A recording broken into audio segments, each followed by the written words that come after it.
абсурдних ідей я. Мені намалює новий день, де я зморено дивлюся на стіни, що холодніші, відніші, грізької, де ховалися аскети, монахи. Пашу ніби мураха зі швидкістю черепахи. Від такого виживання українці вахує. Зима тепер для нас як небезпекою попахує. Хтось знову скаржиться, підсвідомо підтакує. Акробатика моїх недоспаних ночей, стрибки з ліжка в коридор цей. Бізнеси навчилися мутитися на грані стану краху. Без води ні два, та все ще гарно пахне. Мене поїдає фатом, поки споглядаю, як сусід обережно пробирається тротуаром слизьким. Виживанням міським займається цей чоловік. Серед стіни потрісканих вікон мене гріє домашня душа. Мерехтить генераторним світом твоє, моє, наше життя.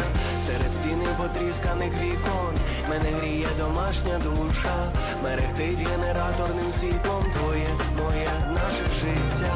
Серед стіни потрісканих вікон мене гріє домашня душа. Мерехтить генераторним світом твоє, моє, наше життя.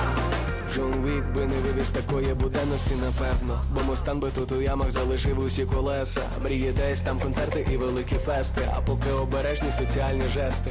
Болі і тривоги перетравлювати в меми. Продаємо курси з вирішення всіх проблем. Підгораємо, як млинці на сковорідці. Але їсти хочеться по тій тривожній звичці. Я набрав приблизно 20 кілограм. Мене там тривога, стрес, любов, похоть. Мрії, бажання, цілі, беззупинний клопіт. Трохи злості і творчості великий попит. Я віддам усю енергію своїм близьким. Для роботи, сну, підйому знов роботи. І впаду до обіймів поетичних сил, де улюблене заняття трохи злінню побороти. Серед стіни потрісканих вікон мене гріє домашня душа. Мерехтить генераторним світом твоє, моє, наше життя. Серед стіни потрісканих вікон мене гріє домашня душа. Мерехтить генераторним світом твоє, моє, наше життя. Серед стіни потрісканих вікон мене гріє домашня душа. Мерехтить генераторним світом твоє, моє, наше життя. Мене гріє домашня душа. Моє, наше життя.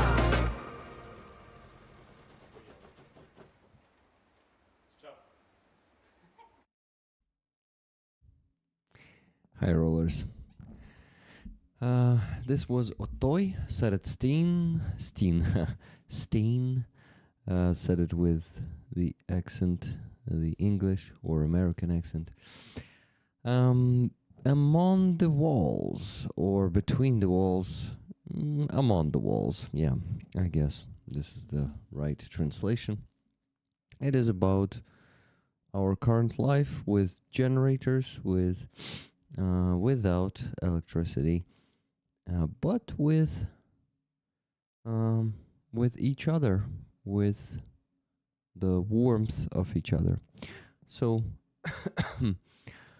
I liked this new song of his, relatively new, 2 weeks ago, March 12th. Yeah, so basically a bit more than 2 weeks ago. This one is not new by the modern standards, you know. Sting operation again. Hi guys, good to see you there in the chat.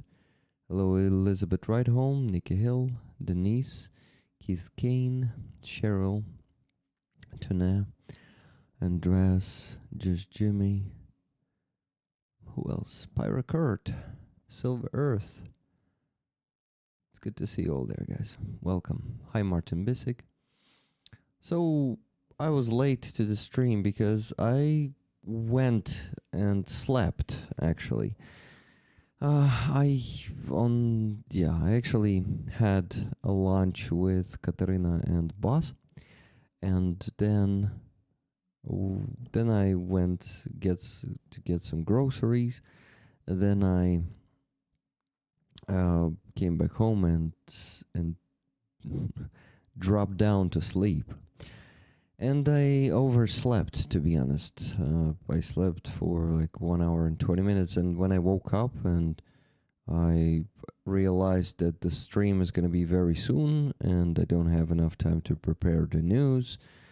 So I prepared one news for you, really, which is not even a news for you, but I just wanted to discuss that with you because It's important to understand the significance of the current attacks of Ukrainian unmanned systems forces, the deep strike forces, on the Russian oil export infrastructure in Baltic Sea.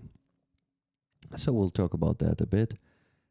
And in 30 minutes, our guests will start joining us.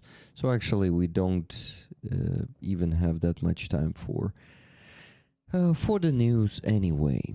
So did the sleep help? I think it helped because I am not like falling asleep, but I'm in this numb state where, you know, when you wake up and you feel like, ugh, I need a couple of hours to completely wake up. So the nap helped, but did it make me the most energized person in the world? No, it did not. So, yeah, guys, this is the curse, my curse of today, to not have enough energy to make it a, I don't know, to make it what? Make it super interesting.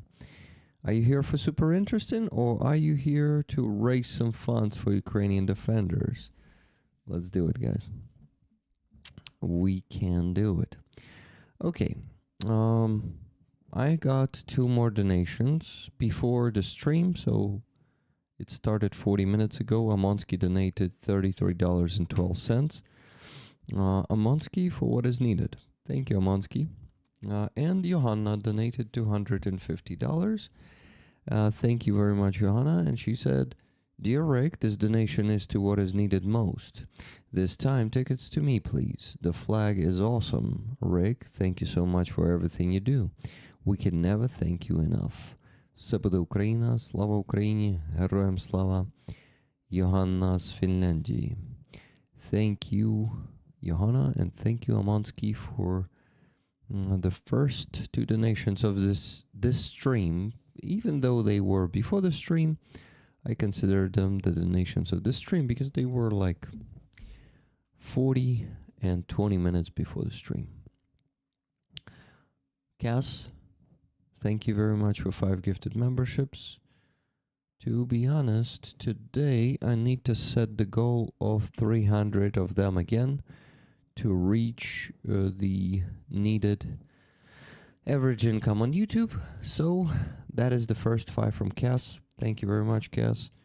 And guys, if you can help me with gifted memberships and get to 300, I will shut up about this for the next 2 days, because the next month begins in 3 days. Yeah. So I will be able to be silent about this for 2 days. Thank you very much, Jordi Fella, for 10 gifted memberships. Awesome, that's 285 left.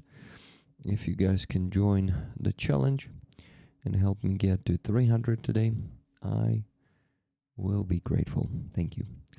Hi, Amonsky. Hi. Who else am I not still greeting in the chat? Skipias, hello to you. Okay, yeah, still need to work on waking up. Thank you for 10 gifted, Amonsky.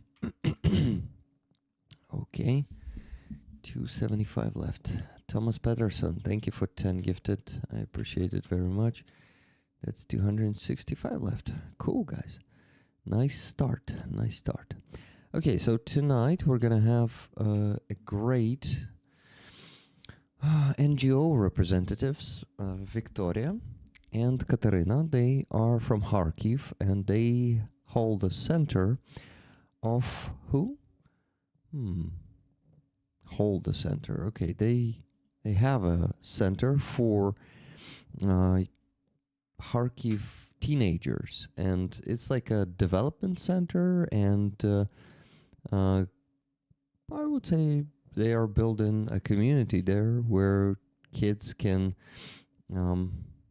do what? They can compete, they can learn some cool things, like singing and dancing and sports.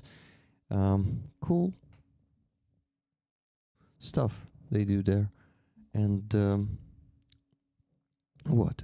And we already had Victoria and Katerina on the stream before. It was during the week, so but not on Sunday stream. So some of you may have missed it because, well, I think Sunday streams are getting more viewed. And in case you are visiting mostly the Sunday streams, you may miss some content on weekdays. But I know a lot of you are watching and recording if you missed the stream, so maybe you've seen that anyway. Thank you very much, Bill's Garage, for 20 gifted memberships. I really appreciate it. That's 245 left to get to 300. Awesome. Thank you, guys. Dolphin Breckham, hello to you. Okay, guys, so let's talk about the news a bit. Hi, Dark Oblation. By the way, there was a message I wanted to read. Glad you got some rest. Hope you got some delicious groceries. Yeah, I got some delicious groceries. Ate right before the stream, and it actually why it took me so long to join. I was mostly eating right before I started the stream. Okay. So I just got one more donation, $20 from Martin Bissig, 2 tickets for Just Jimmy, but it's still my flag. Let him know. That's cool. Jimmy, there are some tickets for you. Nikki Hill just donated $40. Tickets for me, please. Amazing. Thank you, guys. I can even already start calculating how much we raised and how much we still need to raise. Okay, let's see. The goal is $3,000. As for any Sunday, we need to raise the same amount as always. Minus 10, minus 3212, minus 250, and minus 20 and minus 40. That's $2,646.88 to raise today. More to raise. To reach the goal, of course. That's how it always is. Okay, give me a second, guys. I'm checking. Huh. Interesting.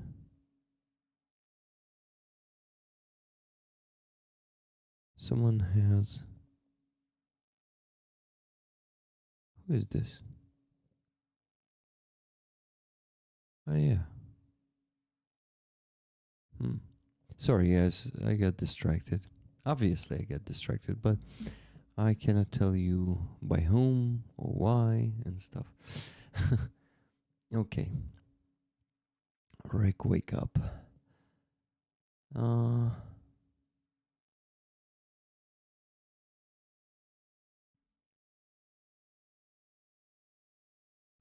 Rollers.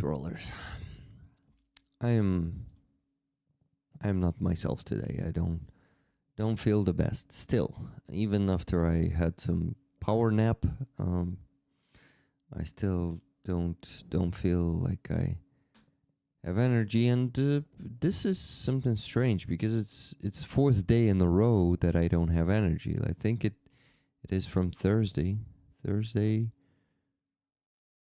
Yeah, Thursday evening I was sleeping, right? Friday, whole day wanted to sleep. Saturday, whole day wanted to sleep. And I did not sleep during the day. I was just doing some stuff all the time. And today is the fucking same. So, yeah. And you're probably already sick of me talking how sleepy I am. Let me whine a bit, okay, guys? Thank you. Okay. The news, right? So, the attacks on the Russian oil infrastructure in Baltic Sea, not just in the infrastructure, but also export infrastructure, which is their weak spot, definitely. So this is Ust-Luga port, which is a oil port. Never gonna let you down. Godverdam Rick, I did not pay for your food. Sorry, was a bit sleepy today too. Yeah. I actually feel sorry that I did not pay for your food, man. So, it It is strange that we're both. Yeah, it's not strange. That means. That means I don't know what it means, but it's cool. Thank you, Bas. So, a donation of 444 hryvnias on the base from Bas in Ukraine. And two more donations on PayPal. Kathy S., $20. It was a great free Azov stream. I thought it would have energized you. Maybe the time change is messing you up. I'm sure some donations will make you up. Will wake you up. Tickets, please. Thank you very much. Then Andreas donated $20 and said, for the winning ticket, this flag is super special. Okay, I need to show the flag right before the news. Yeah, I needed to distract myself here. There's gonna be no proper, I don't know how to call it, no proper schedule today, guys. It's gonna be a mess here, I'm sure. So I am doing what? I need to show you the flag. I'm bad. And sorry, it did not energize me. The stream just got my head going, spinning. It's, yeah. Maybe the consequences of the virus I had. Maybe that boost of the energy I had last week was something that I shouldn't have, and this is why this week I'm mostly exhausted. Okay, this week's raffle item is the flag of the 93rd Brigade. Let me show it to you.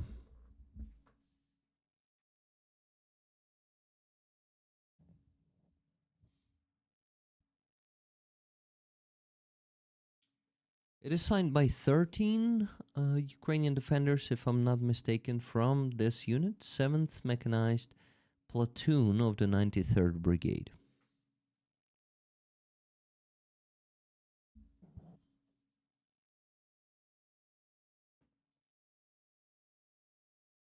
It's not that easy to hang it here, by the way.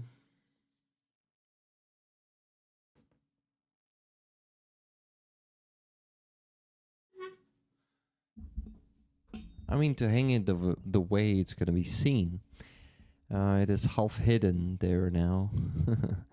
But, yeah, guys, this is what you're buying the tickets for this week.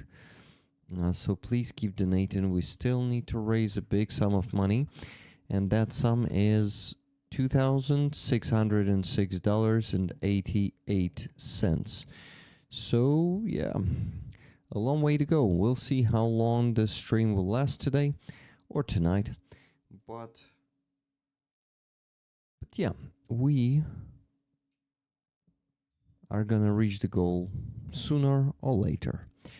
By the way, we have nothing on the auction today, so yeah, no boost, if we can call that a boost, to the fundraising goal. So I need to ask Aziza for the new paintings. Actually asked her, I guess, but I'm not sure. Okay. My friends, let's go finally talk about that news. Nikki, thank you very much for 5 gifted memberships. That's 240 left to go. So guys, please join Nikki and everyone else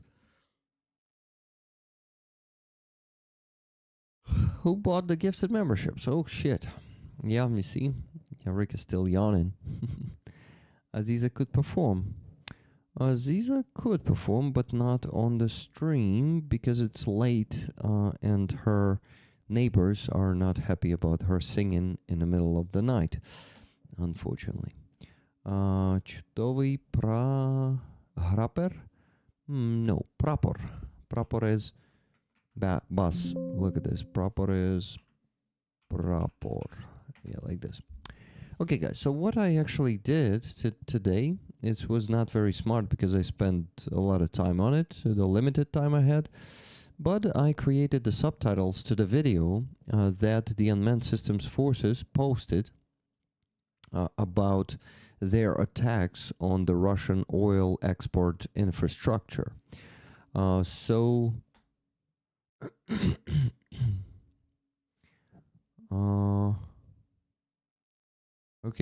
Okay, I need to keep a focus on this because I want to distract myself with the chat, but I need to keep my attention on the news. Yeah. Okay, so the video. I created the subs to actually explain to you better the significance, because in this video the guys from the Unmanned Systems Forces, Madar by the way is the one who posted this video, they explained very well how important these attacks are for Ukrainian resistance, or well, to Ukrainian damage to Russian economics.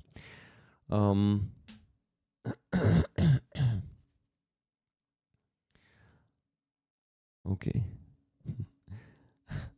Let's go, guys. Sorry, got distracted by the chat again. I will turn off the sound because I will narrate the subtitles for you, because it's in Ukrainian, you won't understand anyway. Well, most of you, maybe some of you will, but I orient for most of the people, so I will narrate the subtitles.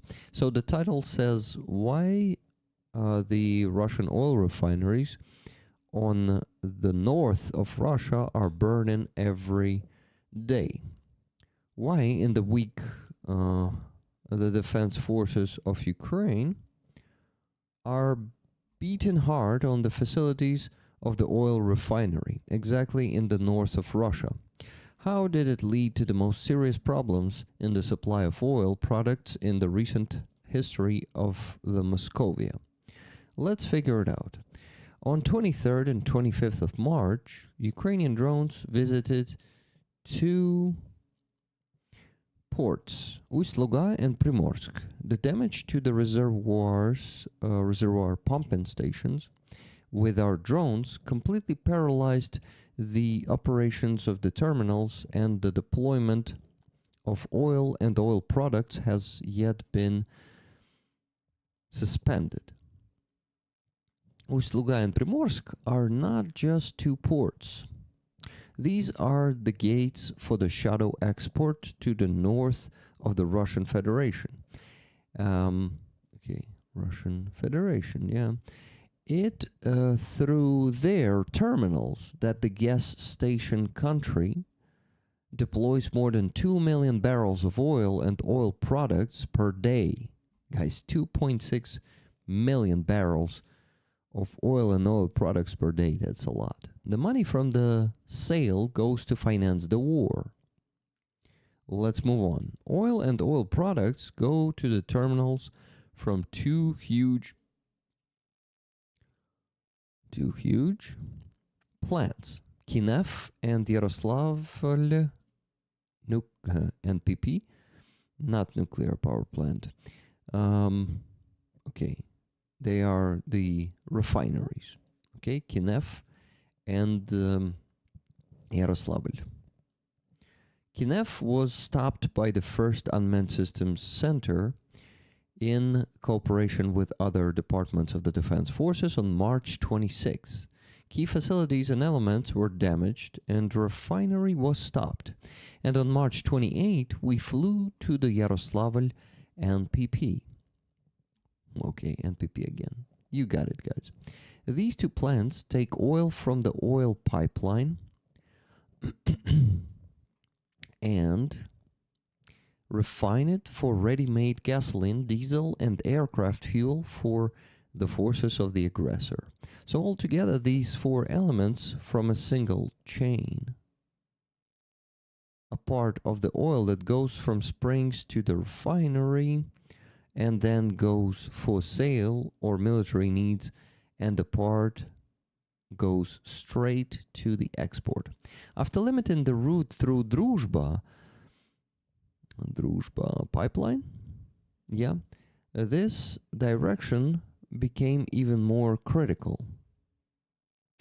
A significant part of produced oil is traveling with it, and to redirect such amount quickly is impossible. Significant is 2.6 million barrels per day. And this is almost 30% of all the total production of Russia. That is almost a third of all oil produced by Muscovites. Of all oil produced by Muscovites. Now has nowhere to go. All this oil has nowhere to go.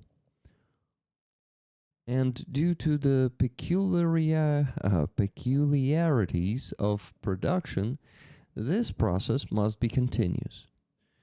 To redirect such volumes elsewhere is simply impossible. If the Russians do not find where to store the raw material, which is difficult in such conditions, they will simply be forced to close the springs. Thus, we created not one, but a complex of enemy problems, with several effective blows. We are not just lowering the economy of the occupier, we do it intelligently. And yeah, guys, you see, on this photo, you can see the Ust-Luga port, which is one of the objects that were hit in the last few days by our unmanned systems forces and other parts of the defense forces. Like, for example, SBU and GUR and SSO are also working together with the unmanned systems forces to make these strikes possible, to commit these strikes. Thank you very much for your attention to this matter, guys. I hope you understand this significance. They showed it very well on this video, where they show how when everything is burning here and here, they simply cannot let it through, and the oil is getting stuck in this spot, and it's too much of it, so Russians will probably have to stop their springs. Okay, this is the only news I had the time to prepare for you tonight, because of the sleepiness. So instead of working, I was sleeping today. Well, for just 1.5 hours, but it fucked up all the preparation to the stream. Sorry, guys. Thank you very much, Miriam, for 20 gifted memberships. I really appreciate it. That is 220 left to go. Awesome, guys. We can easily do it, I'm sure. The stream is long. You know, the night is long and full of horrors. But the night is dark and full of horrors. It's bright here, though, so not the problem. This stream starts kind of hot. What do you mean by that, Andreas? Okay, it's a pun, right, about the Russia burning. That's good. Okay, so my congratulations, guys. Our defense forces are becoming much stronger in terms of hitting Russian territory and creating serious problems for Russian economy and their capabilities of financing their own fucking war that they waged on us, and with which they are trying to destroy our state. Thank you very much, Martin Bisick, for 5 gifted memberships. Oh, 510, sorry. Why 5? Okay, it's strange. Thank you for 10 gifted memberships. Welcome everyone who's joining the stream, guys. Let me see, there was a message that I wanted to read. I'm so happy Alona made $500. She must be thrilled. Thanks, Aussie. By made, you mean her painting made it for defense forces, right, Cass? But yeah, the problem is I'm not sure she noticed, and this crazy week was so busy for me that I did not even message her. It's not like I did not want to. I actually wanted to and remembered about it, but I just am not... I haven't done that. Haven't found the time or the energy because I was sleepy for the last 4 fucking days. $20 donation from Tune Ottoson. Suit. I had such a nice message, but PayPal glitched. So yeah, no message. Weekly for Hostomel. Anton, tickets please. Why? You could put it there again, right, Tuna? No? Thank you for 20 bucks donation, Tuna. Okay, 2 times 20, but it should be 3 times to see how much we will have left to raise. $2,586.88. That's what's left to raise. Still a lot of money to raise today. Okay, good. Nice. Okay, got the message from my dad. We'll quickly react to that. Now I had to do something, guys. Remind me. What the hell did I have to do?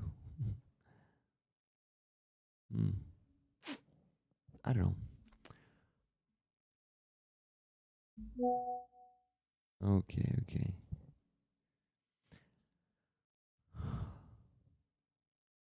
Okay, my friends, only 4 minutes left until our guests arrive. So you see, I did not even need to provide you more news than just one. That was just enough time.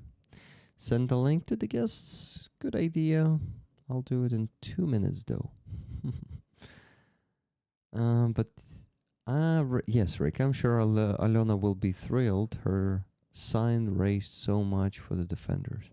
Yeah, this painting / sign of hers is amazing, and I'm happy that it went, can I say so? It went for $500. Aussie Ben Chicken won it, and Aussie is... We actually did not discuss through this whole week. It was a strange week. We did not discuss how I send it to him and stuff. But it's not much to discuss. Okay. I have his address. We just need to do it and send it to him. Okay. Okay, guys. Let's invite the guests. Guess I can do that. Or start doing that.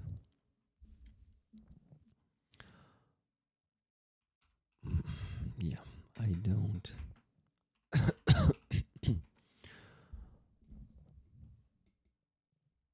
Hey, I have a donation from Sally Luz.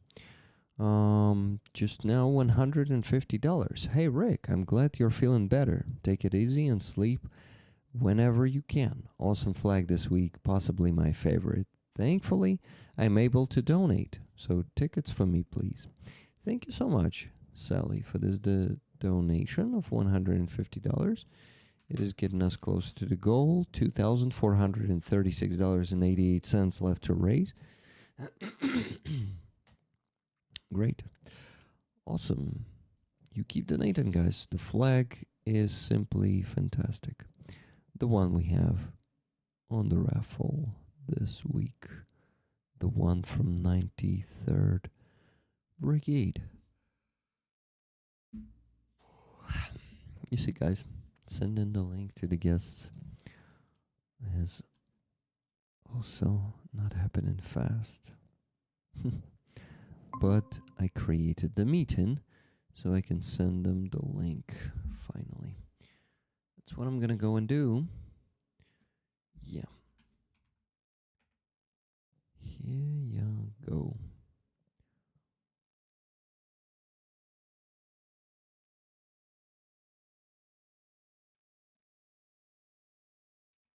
Okay, I sent it to all the guests. All the future guests. They're still not the guests technically, right? Yeah, wow, that was fast. Who is first to join? Victoria is first to join, and exactly at 10 p.m. Okay, let's go and add Victoria to the stream. Привіт. Привіт. Радий тебе бачити. Glad to see you. Glad to But see you too. what about turning the camera horizontally? Victoria, is it possible? I don't know. Okay, I will try this way. It didn't work. Maybe you will need to reconnect if it's okay for you, or keep it like Because this. I have, sorry.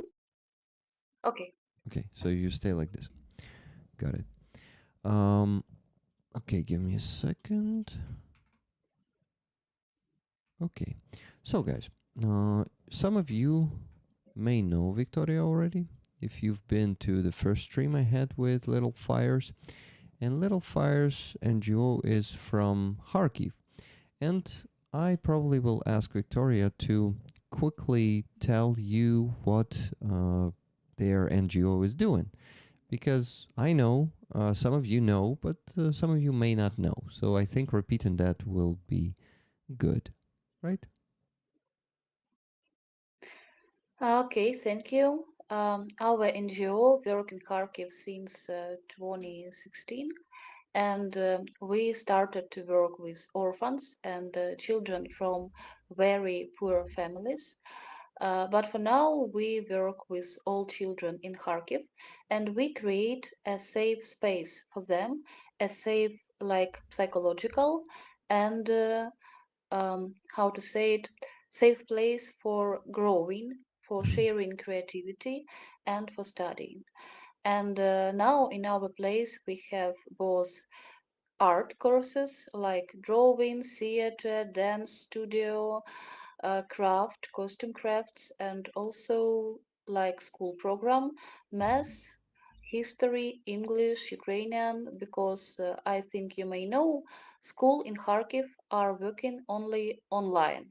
And you know what is online education for teenagers, for little ones, yes. So we try to work with this educational gap, lack of Mhm. education, lack of offline education with our children.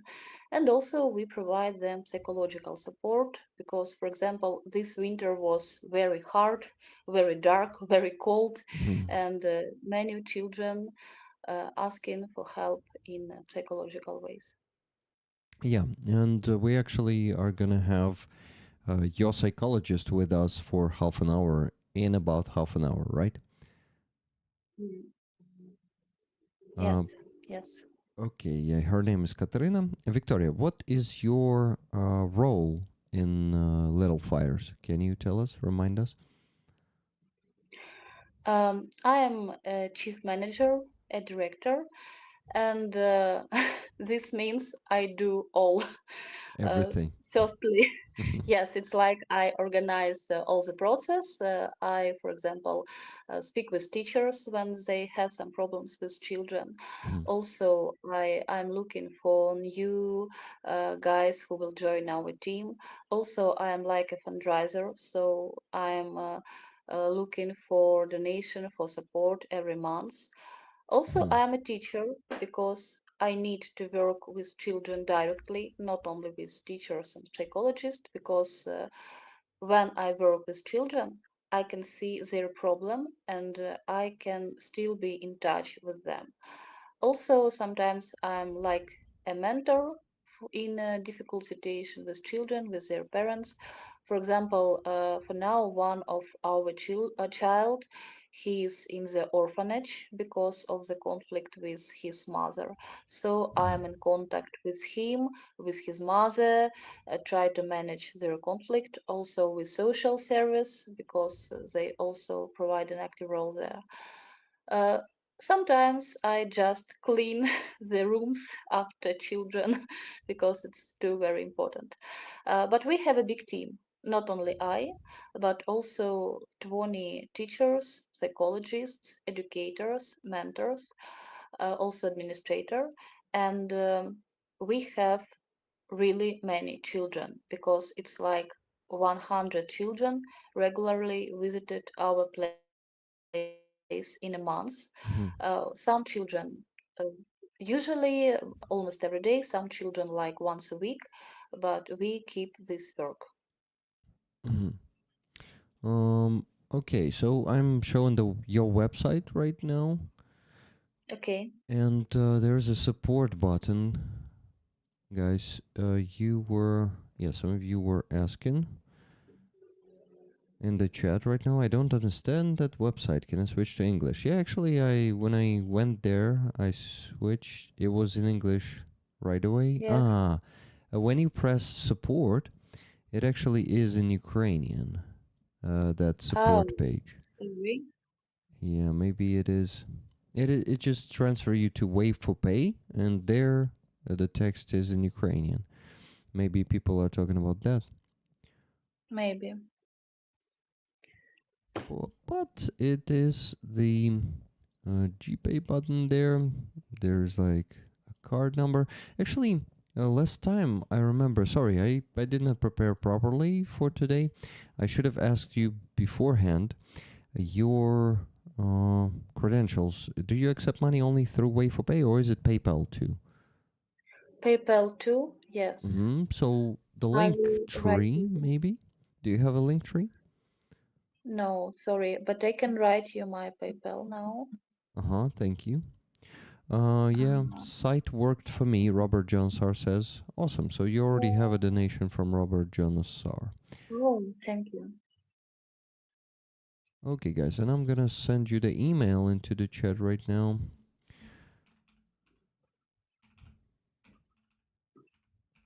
This is gonna be the PayPal of Victoria. Victoria, you yourself is from Kharkiv, are from Kharkiv, right? Yes. Okay. Can you tell us about Kharkiv? Because I never lived in Kharkiv and I even visited it like, I don't know, mm, not even properly visited it because I've been to the train station in 2011 and that's all. Oh, Yeah, it was a long time long ago. time ago. Yep. So please tell us about Kharkiv. How is it for people who've never been there? I'm curious. Um, when somebody asks me about Kharkiv, I always tell that Kharkiv is the place with the best coffee in the world because it's like we live in the wartime, but we have so many coffee shops and we have really excellent coffee. Mhm. I visited many cities in many countries, and nothing is like coffee in Kharkiv. So when you come here, I will offer you some coffee. Our city is like old, yes, because 300 and almost 400 year, and we have like a historical part of the city with beautiful buildings, and we have new residential houses like Saltivka, the biggest spalnik, the biggest residential area in the like Eastern Europe, maybe. Mm-hmm. No? I'm not sure, but I know it's huge, and also I know that Russians destroyed big part of it, right? In the Yes, beginning of but many 2022. houses, yes, many houses were already rebuilt Oh, and people okay. returned to live here. Yes. It's good to know that something is being rebuilt there. Yeah. Because before Before, yeah. you, no one told me this before you, before before Oh, now. Yeah, I saw some videos that were showing, but they were like, I don't know, from 2 years ago, 3 years ago, that were showing Saltivka, just buildings are standing there destroyed, you know. So it's good to know that some of it is being rebuilt and people can live there again, right? yes, yes. But I interrupted you, right? Sorry. It's okay, it's okay. And I'm happy you know more about Saltivka.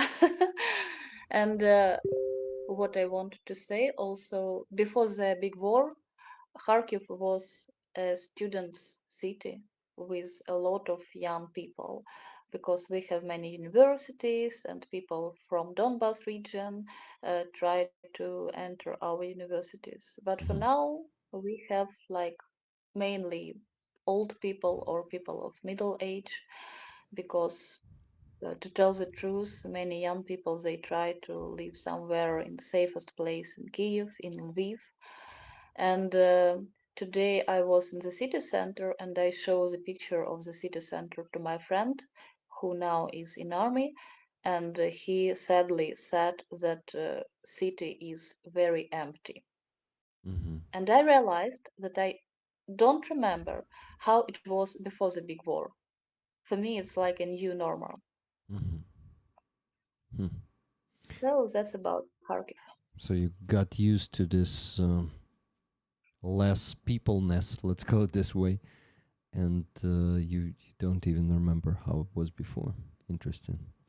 But it's already Yes. the fifth year of the big war. It's indeed our new reality, right? This is our life for already 4 years. This is a fifth year of it. So, to be honest, I don't live in so close to the front line as Kharkiv is, right? I live here in Kyiv since 2019, so it Kyiv changed, yes, of course, but not as much as Kharkiv because Kharkiv is in bigger danger. But actually, it feels like um, lately air defense and electronic warfare systems are keeping Kharkiv safer than, let's say, 2 years ago, right? Does it feel safer for you lately than it was 1.5 or 2 years ago? Hmm. It's difficult to say because I live in different parts of the city, Mm-hmm. and for now I live closer to the city center. And because of the drones, Mm-hmm. I feel like I am in Saltivka or somewhere else closer to the front line. Mm-hmm. So drones are really a big problem for our city because every night you you don't know what building will be harmed by the drones. Mm-hmm. And you said about Kiev, and I think that you got used to Kiev because when I came to the city, I realized that, for example, Kiev metro is very empty, Huh. like maybe half from the beginning of the big war. Yes. Mm-hmm. Okay. Yeah. Maybe I also got used to it. But yeah, I just remember the times.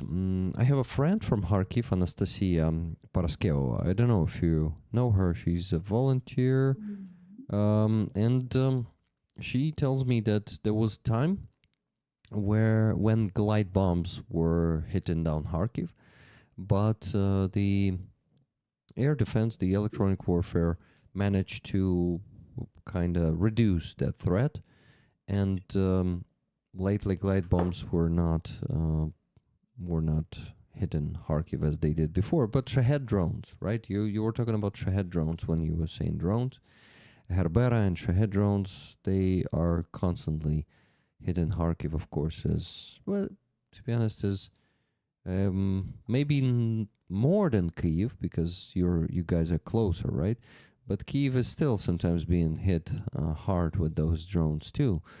Though it feels like in general lately air defense is working better and less of them are reaching the city. I don't know how is it with Kharkiv. But let's get back to the kids that you work with. How are they dealing with all these constant strikes? I understand that probably they get used to everything, just like all of us people, right? But it still probably affects them. It affects their behavior, daily routine, and of course the mental state, I'm sure. So, can you tell us more about how do kids go through this? It's a really interesting question because, for example, um, last week I think I had a conversation about the war with one of our girls, and she said that she doesn't remember what it was to go to school offline to study in class with other children. Mhm. She doesn't remember how to, I don't know, to be with electricity all the day or some basic things for us, Mhm. yes. But from the other side, I think children are easier with some problems than adults. And in our place, we try to um, build not only safe place, but really happy place. Mm-hmm. And for example, in February, winter was really hot without electricity. And in February, almost every day, we have no electricity all day. And we have like a big battery, EcoFlow, yes, and Mm-hmm. also a generator, but it was like for two heaters. And we have six room, two heaters. It's a very little amount. Yeah. And in one day, we just invited all the children in one room. We lit the candles and we start to play board games and fry to fry marshmallow to fry Mm-hmm. marshmallow on the candles.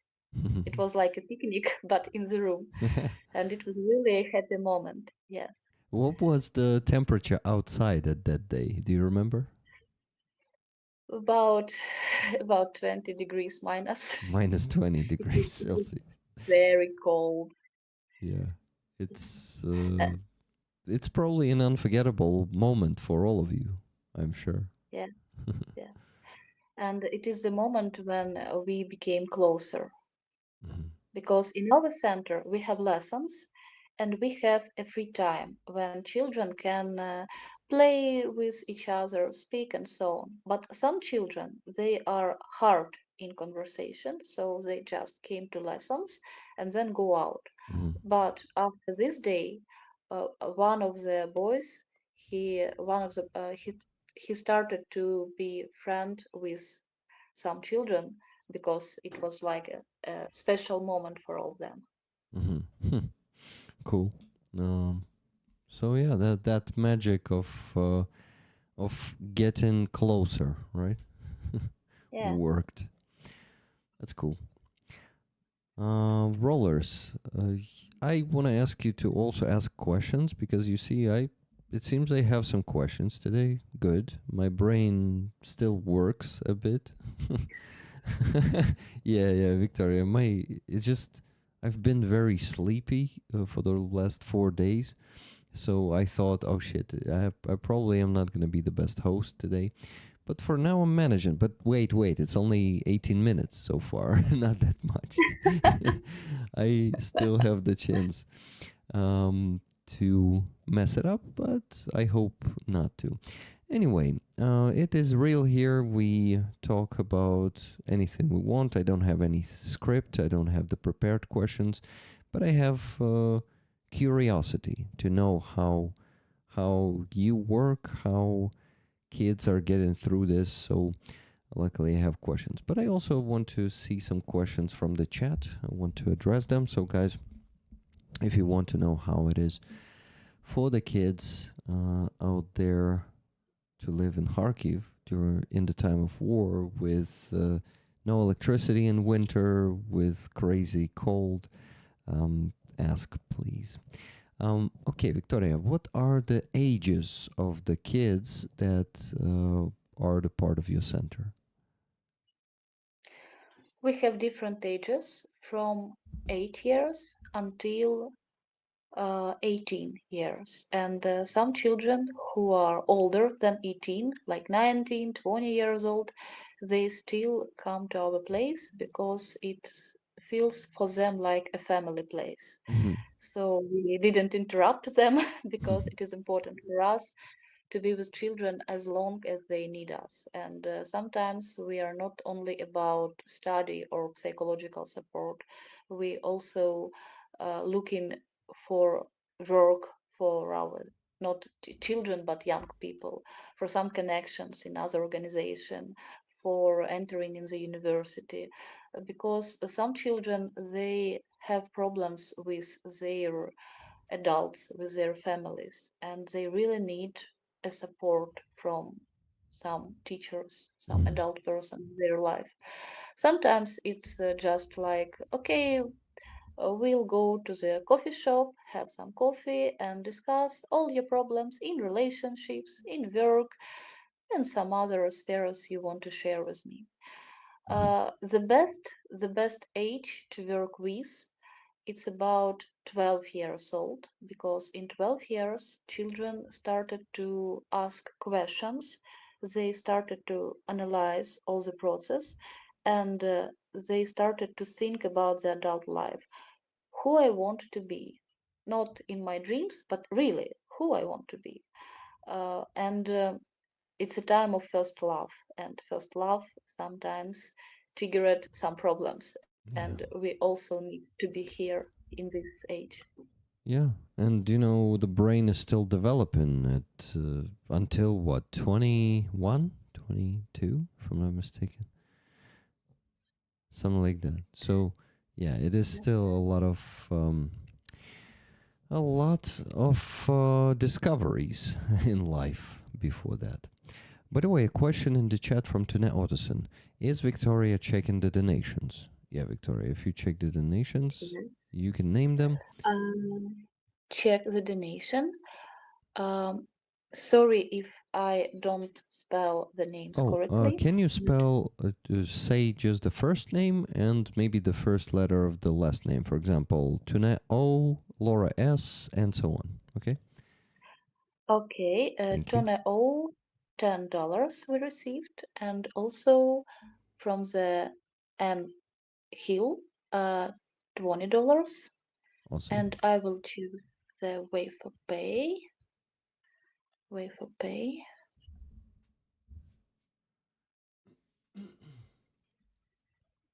Sorry, it didn't work correctly. Hmm. Oh, wow. Really big donation. Robert Jansar? Many of people. Oh, nice. Um, Many donations. Ice 64 Viking, Uh-huh. I see. Ice Viking, I didn't that's see the Robert name. Jansar. Yeah. Okay. Uh, Paul Davis, maybe. Paul D. Uh-huh. Okay. Um, Keith Summer, Kathy, thank you. because in the way for pay I didn't see their names, just their emails. Uh-huh. Okay. Um, Marek Licky, Okay. Thank you, guys. Thank you for your donations. 777 Mikhail Mikhails. Thank you, Michael Michaels. Thank you. Sorry for mistake in spelling. No, that's okay. I hope. Thank you. Yes, this all donation, and thank you. It's really great support, because it's the end of the month, and end of the month is also always a hard time for us. Yeah, it's actually, I think, would be cool to know what you gotta pay for, what this fundraising goes for. I mean, I approximately understand. I think it's the basic stuff like fuel for generator and pay the bills, electricity, water, and everything. Plus, you provide kids with different stuff, and you need to buy that too. Yeah, can you please tell us if you want to, anything you want to share of it, or what are you raising funds for the center? But maybe we say hello to Roman before that, before you begin. Hi, Roman. Hey guys. Hey Hi, Victoria. hi. Okay, so yeah, I will quickly introduce Roman. Okay. He's my friend. He is a veteran right now. Served in the 3rd Assault Brigade in Azov before that in 2015. He was on the Revolution of Dignity. And and we are raising funds together with him for a few Yeah. years now, I guess.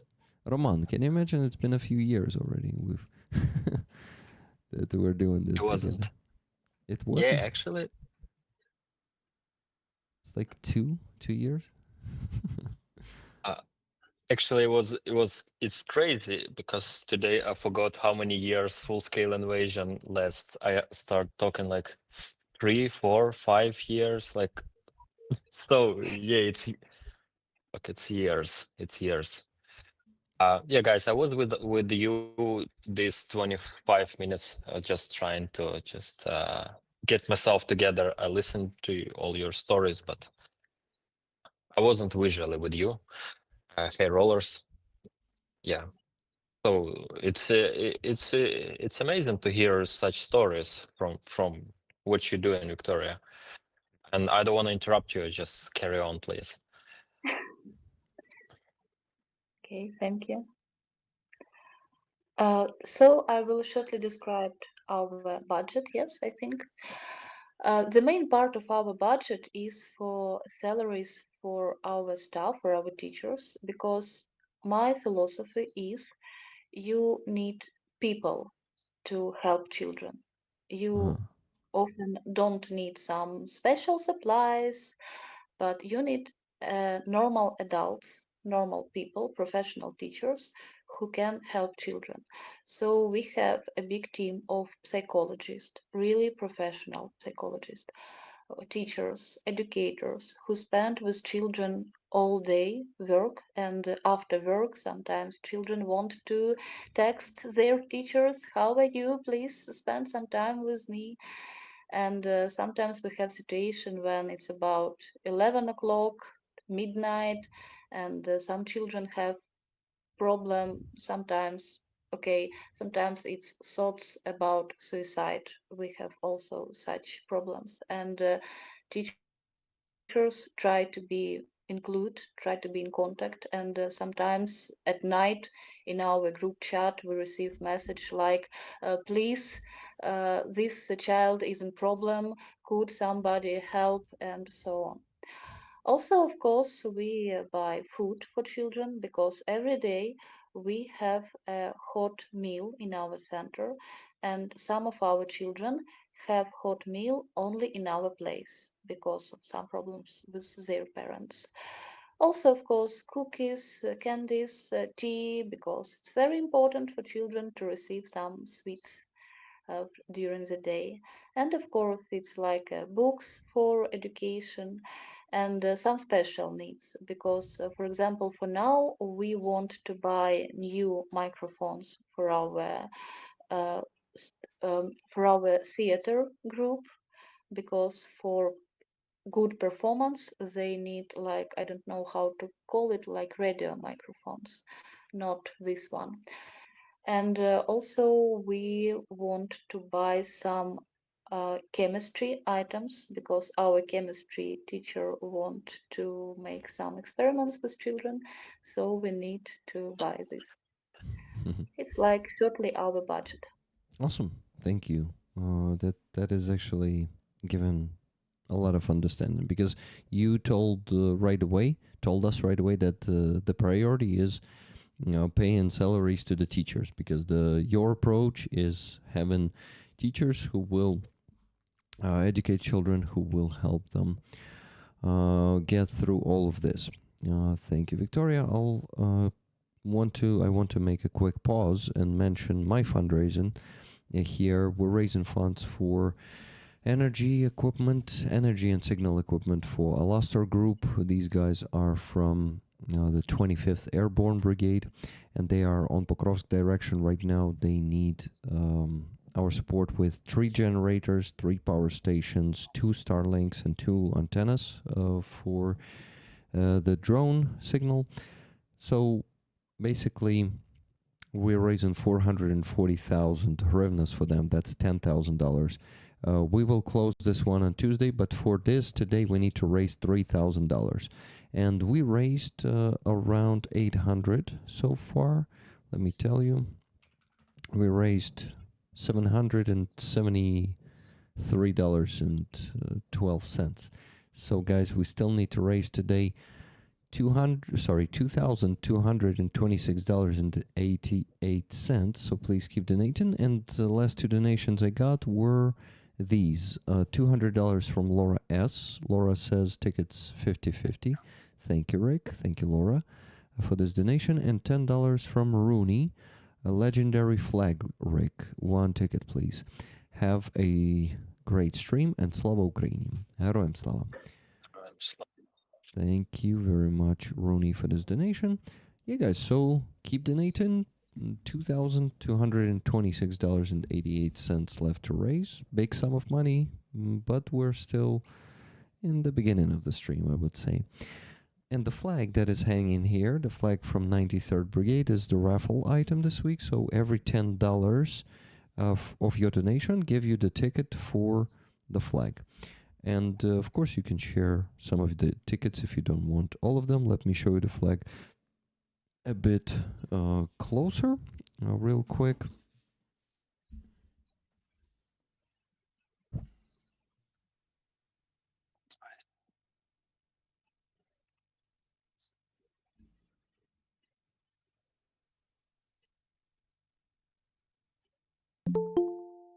You start.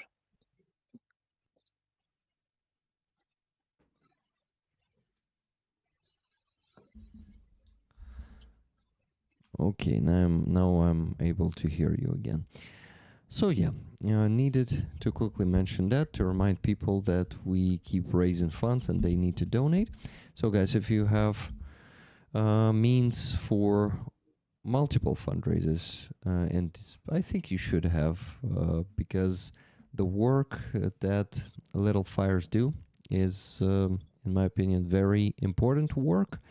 Helping our teenagers is kids are our future, so helping them get through the hard times, is very important. This is why please also send a donation to Little Fires. You can do it through the support button on their website, and the website is posted into the chat in a second. Is going to be posted in a second. Thank you, moderators. And you can also do it through Victoria's PayPal, which should also be there. Okay, I think Katarina is joining us from two profiles. Interesting. Which one should I choose? I don't know, sorry. Let's see. This one should work. Well, let's hope so. Katarina, hello. Так, вона пише мені, що вона стукає. Let me accept the second one and maybe. Okay, yeah, this one works. Katarina, hello to you. Hey, I will remove. do you hear me well? Yes, I will remove the second Katarina from the call. I just did. For some reason, there were two of you there, so I had to do that. Sorry. Okay. Katarina, you have only like 30 minutes for us, I guess, right? Yeah, Okay. that's true. So we should be super focused on asking you questions about the psychological health of the kids, right? Or But you can ask anything. Would you like? okay, Katarina, then tell us a bit about yourself, if you don't mind, quickly, like briefly, if you want. Thank you.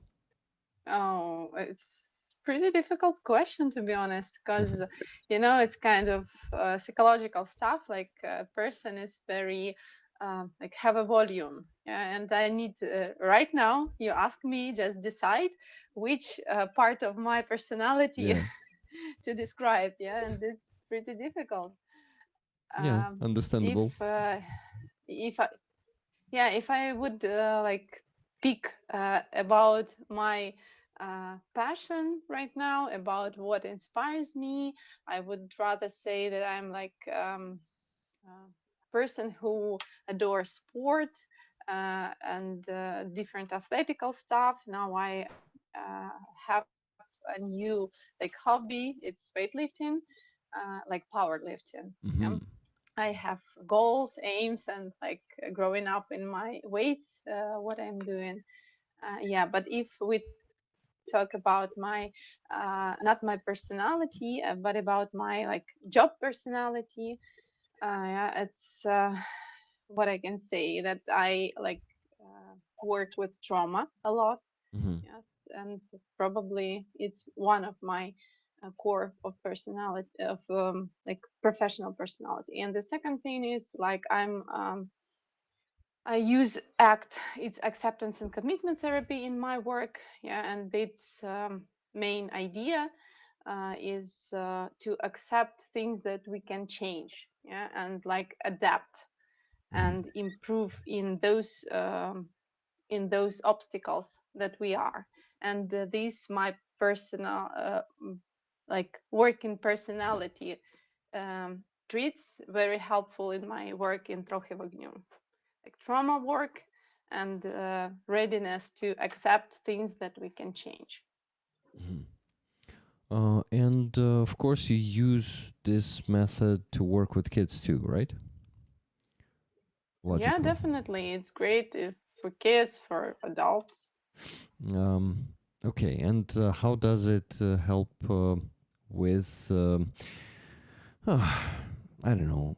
Sorry, for some reason the question was lost here. Just a quick question to you. Where are you from? Are you also from Kharkiv? Yeah, I Mhm. was born in Kharkiv, and I'm like, my ancestors was from Kharkiv, yeah, and it's like I'm third one Uh-huh. in my bloodline Third generation. from Kharkiv. Mhm. Yes, in my generation. Okay, cool. Thank you. By the way, this is Roman. He is my friend. He's a okay. Roman, should you introduce yourself this time, or should I do it again? Introduction is very philosophical aspect of this communication, right? Probably. Because it's kinda it depends. Should I show Katerina my dark side or bright side? It depends. Rollers already know like the many sides, but yeah, I'm with Rick. We are kind of friends. Let's call it partners, right? Because we're doing some useful stuff for soldiers. Yeah, Rick, is it okay? yeah, Not it's to totally call fine. you friend, But a partner, but why not? yes, yes, Technically, we more are. serious. Yeah, and we met with Rick. Okay, yeah. Long story short, I'm just a war veteran, and I've been in Kharkiv only 2 times, and now I try to fight for my mental health and physical health, and try to raise in money for soldiers while I can't do nothing else, nothing good else. Very interested in learning PTSD and actually it's PTSD as well. It's an important for topic for me because I try to gather in as much knowledge as possible and then organize something global like among USA and Great Britain and Ukraine and try to collect all the resources together and solve this problem because yeah, all this trauma it's not only about soldiers and not only about civilians but about kids as well. That's why what you're talking about here is very like important to me as well. Mhm. And I'm from Kiev. I was born here, and I lost few time in Kharkiv while going to the front line because there was no internet and this city is pretty big. Yeah. Okay. Did I tell you that I visit Kharkiv only in 2011? I actually visited it once again in 2024. Yeah. So I've been to Kharkiv in 2024. I just, for some reason, forgot. 2026, 2027, when we should wait for you. I don't know, maybe 2026. We'll see. There's a, there's a, okay. I just wanted us to focus maybe on talking about kids because Roman touched the topic of PTSD, and kids definitely also face that. So, Katerina, you as a psychologist probably have to, not like you deal with it, right? But kids deal with it, and you gotta help them to deal with it. How bad is it these days with PTSD in kids' lives? Hmm. Yeah, like first thing first, I would like to say like thank you and a huge gratitude to Roman, to all our defenders. It's very important for us because Kharkiv is on the edge, yeah, on the oh my gosh, on you see, like it's not PTSD. However, someone like knock on my door. Now I'm in a hotel. I'm like on the job trip in Czech Republic, and someone knocked on my door, and I'm like, yeah, it's like hyperarousal, one of the symptoms of PTSD. Then again, someone this night, someone like move something or throw something, and it was like very loud sound. And in my dreams, I saw missiles and explosions. You know, and this is how psyche works. Mm-hmm. And no, I don't have a PTSD and I don't have those severe stuff. And at least I don't have all symptoms that I should have to diagnose PTSD. However, you see, hyperarousal is still here, and like when I'm like reacting for sorry those sound. Yeah, and if we talk about our kids in Трохи вогню, I guess it would probably very surprising, but if you like spend few minutes and think about it, it would be probably shocked in a bad way. I would rather say that war PTSD is not the biggest problem Mm-hmm. for our kids. Yeah, because our kids, they are very different, and a lot of our kids, they faced with AC. It's adverse childhood experience. Yeah, it's not very good social situation, some problems in their families. It's I would even say poor families, yeah, because in Kharkiv right now it's pretty difficult to find out to find the job with a good salary. Yes, and all those stuff, it even make things more complicated, and even more complicated than PTSD. Because if we talk about like PTSD, we've got protocols, we've got some sequences of help, and so on and so forth. And if we talk about ongoing different trauma, like exposure, yeah, like facing with different types of trauma, it's much more severe. Yeah. And in future, if we want to deal with it right now, if we want to give them help or even some reliable adults in their like in their circle, yeah, Mm-hmm. in future we will have complex PTSD, Uh-huh. this like type of disorder. Is Yeah. the complex PTSD like the, let's call it, the mother of all PTSDs, like the biggest form of it? PTSD boss. PTSD boss, yeah. PTSD main boss. PTSD main boss. No, it's do not work this way. Uh-huh. It's when you've got a lot of different trauma situations. Yeah. So if we talk about PTSD, there are a criteria. It's when you should faced with some life threaten experience, yeah, someone like try to kill you, let's say this Mm-hmm. way, or you see someone's death or something like that, very pretty severe stuff. And if we talk about complex trauma, it could be neglect in family, it could be, for example, some accident, for example car accident, or you saw someone was homicide, yeah. Mm-hmm. And we've got such stories, unfortunately, when some of our uh, kids um, lost their friends, their close relatives, their close adults, and it's not one situation, or it's not a situation about one topic. Yeah, it's, for example, uh, some losses in personal life, and, for example, missile strikes. It's two. Mm-hmm. and they've got some, for example, situation with their peers, someone beats someone, it's three, and we can count more, more, more, more, and it would be complex trauma. Mm-hmm. It's Okay. like a lot of PTSDs. Mm-hmm. Got it. Thank you. I have a couple of questions in the chat already.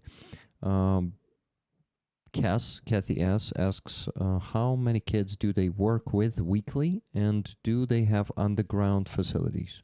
It is switching the topic, but I want to address questions since we don't have that much time left with Katarina. And Victoria also gave us 1.5 hours, so it's gonna be, she's also gonna be leaving in 45 minutes. So let me ask those questions. So, guys, how many kids do you work with weekly, and do you have underground facilities? I think I will I tell yes. about the amount of children. Like I said before, it's like monthly 100, but weekly, some children came every day, not came but come. Some children come every day, some children come once a week, and some children come once per month, and we try to include them more. And Katerina will tell us more about children who visited psychological support weekly because she is a head of our psychological service. So, Katya, please describe your work. Yeah, my partner in crime. You guys, you partners, and we either partners in crime. Yeah, if we talk about our psychological service, right now we've got three psychologists who have like full booked. Yeah, one psychologist, she like attend from time to time, and one girl, she's like work right now like a coach and help kids with their like professional orientation, with like which profession to choose and so on and so forth. So it's about, I guess, 20-25 session, um, something like this. Yeah, and I've got one case right now. Previous years, when I came, just I was only one psychologist, and it was a lot of work. It was pretty much, yeah. And I was really tired already. Fortunately, we've got help, we've got partners, we've got friends, and that's why, because of like support of all those people, now we can afford have some more psychologists. And right now it's great work. They work in, I give them supervisions, and everything works great. But one case, I can't like give this kid to anyone, because she said I would work only with you. Yeah, and it's a great girl. She's unfortunately, could I say that, Vika, You could. about her situation? Yeah, she's orphan, like fully orphan. Her brother, like um, took the like how to say it, Vika, um, He's like like, step yes, he's like her not mentor, but the closest caregiver, figure. caregiver. I remember caregiver. Yeah, and yes, she's great. She's very proactive, and to be honest, I can say so. If we want to work with her, it would be much more difficult to like to keep her, to socialize her. uh, the people who help her, like her caregivers, they do a lot of things for her. They do amazing things for her. But I'm pretty sure that our help even like gives the opportunity them to build stronger connect. Mm-hmm. um, However, I try to my I feel my work in this case, like I need to build up this bridge between them. And when she like said like, oh my gosh, she's unbelievable, she like pissed me again, and so on and so forth, I say, look, she did this for you, this for you, she told this and this. Yeah, to keep this like family relationships closer, closer, closer. And right now they have amazing relationships. I'm not sure that it will long last forever. However, like she's right now. She's great. She have um, like college. She entered college, and yeah, everything's great. But yes, overall, psychological service work in with 20, 25 people and one girl, like golden girl. She's mine. I won't give her to anyone. Mhm. Thank you for sharing this story. It's Yeah, it's interesting to know this. And I have a comment from Boss in Ukraine. We actually met him here in Kyiv today. He lives in Mykolaiv. He's from Netherlands, and he has a family in Mykolaiv, 2 kids, a wife, and he lives here for 10 years, I guess, already. Anyway, he says this: they are amazing women. That sounds like a very hard job. Do they have someone support for them to stay sane?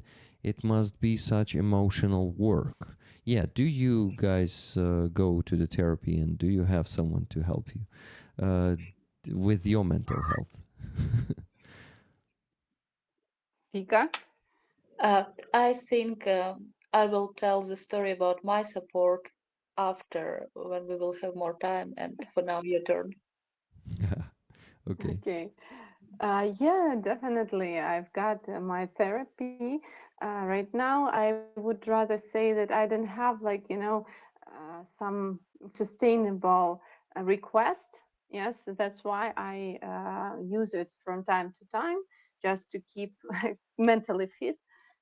But one of the very important predictor of mental health, and if we talking about PTSD work, complex PTSD work, the one of the main stuff is social connection. Yeah, and this history that I told you before, story that I told you before. Yeah, like to Mhm. have this bridge between people. And that's why people in close communities, they more rarely faced with PTSD and other mental health problem. That's why I guess the huge support is our team in Trochovny. We don't have like occasionally people. Every person who came here and stay here, probably they even don't know for this moment, but they have their own personal stories that keeps them here. And that's why we are like work as a team, and we are very close, and we can support each other. And in the very beginning, Vika told me when I was really like exhausted, because a lot of kids, and sometimes they need some urgent piece of advice in the night or something like that. And she told me like, you are not alone, and it's okay if you can like type in the chat and say like, guys, I'm not okay right now to deal with it. Could someone help and talk with this kid? And it worked fantastically. That's why I guess our teamwork is one of the most important stuff, which helps us to stay mentally fit. Mhm. Yeah, and all those, those chats, like chats for free person who like can be a little bit toxic or say something. But in our case, I guess there's two of us. We sometimes share different stories, laughing. Yeah, and it helps either. That's good to know. Guys, in the chat, please ask more questions. And I will quickly remind you that we need your donations because we still need to raise, okay, minus $18. Oh, $2,208.88 today. And yeah, we haven't been moving for the last hour. We had one donation in 50 minutes just about 2 minutes ago, 25 Canadian dollars from Frank M. Ticket for Beautiful Flag. Thank you, Frank. So guys, now we need to speed up the pace. If you wanted to donate today but still didn't do that, please go and send a donation. PayPal is primarily primary method to donate, but you can use Base and Donatello if you don't use PayPal. Thank you. Okay, no more questions from the chat, but my question was, I had a good one, but I already forgot. Okay, I will ask. Then I have Roman, who has my back, I hope so, who maybe has a question because he listened for like half an hour and didn't ask anything. So, Roman, maybe you had something in mind. Yeah, sure, a lot. How much time do we have?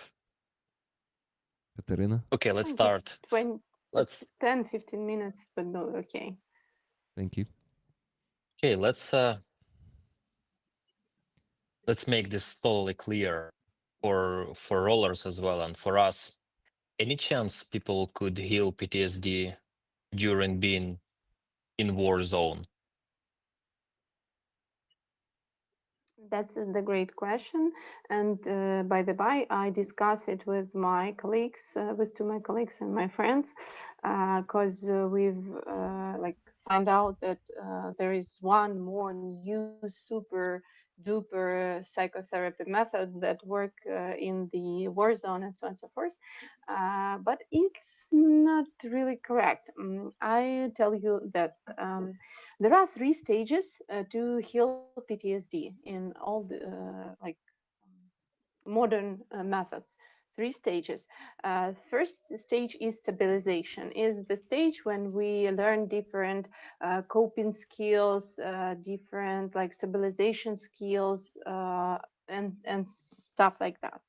Second is trauma confrontation. It's like kind of an exposure work. Yeah, when we like face it with things that threaten us, with triggers and such things. And the third stage is like reintegration, when we learn how to live this life in a new way. You know. And if we talk about second and third stage, no, unfortunately, we can't do it during ongoing trauma. Why so? You saw my reaction to this knocking. Yeah, like yes. And if we will like remove this reaction, this hyperarousal, if, for example, I heard the explosions and I won't run to the like shelter, it won't work in a good way, you know. I need to be hyper aroused. I need to react quickly. That's why we can't like remove these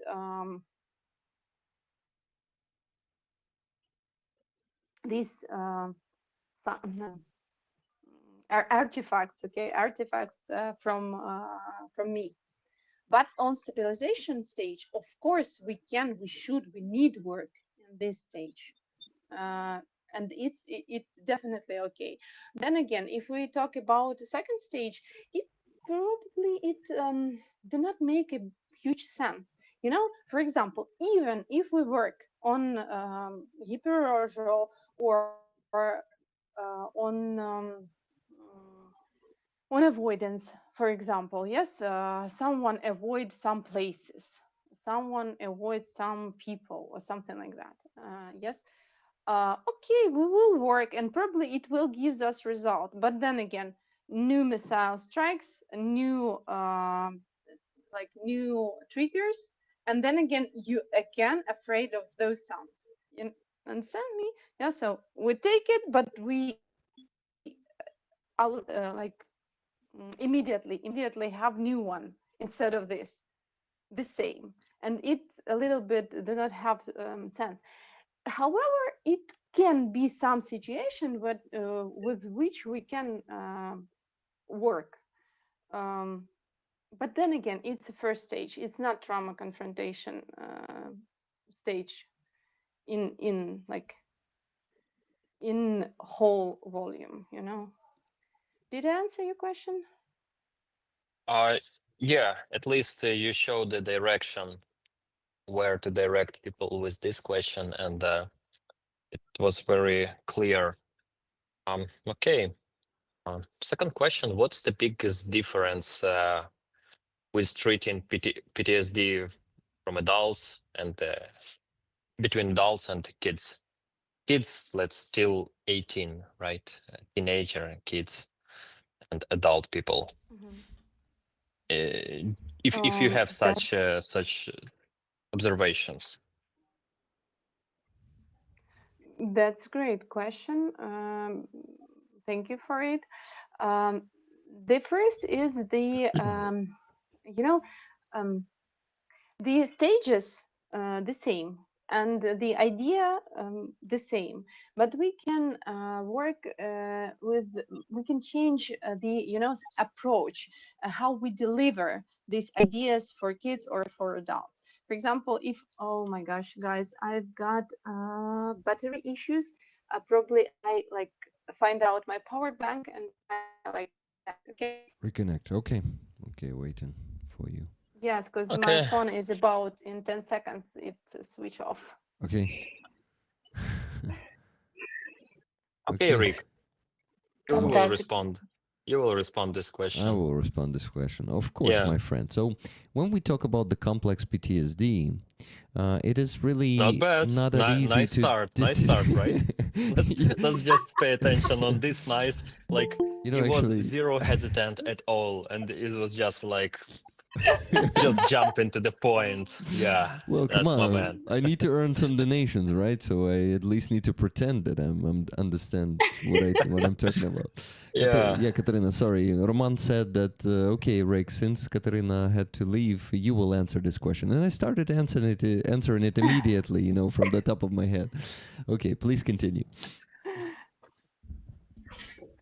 Yes, I told that the different like delivering types. Yes, and if we talk about kids, it depends on the age. However, we use games, different metaphors. We use it with adult people either. For example, probably you heard about box breathing or square breathing technique. Yeah. Yeah, Did we you? use it in sniping before Yes, shooting. Very useful. yeah, yeah, that's great. It works for different goals. Yes, for shooting, for like for For kids. soothing, for kids, for adults, for anxiety control. Yes, and birth breathing is great. However, sometimes for kids it's pretty difficult, to count and all those stuff. We can use different animations with balloons or with fish, bird, or something. But then again, with younger kids, we can use some kind of breathing work. For example, you lie down on the floor and put the paper board on the top of your stomach.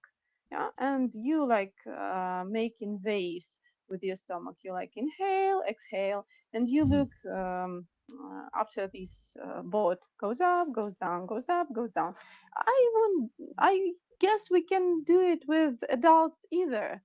However, with kids, it's more funny and yeah. Or, for example, imaginary techniques. For some kids, it depends on the age, then again. For some kids, imaginary work could be very difficult. They can, for example, there is a good technique like safe place. Have you ever met it anywhere? It's when you, Roman, you're muted. Ah, yeah.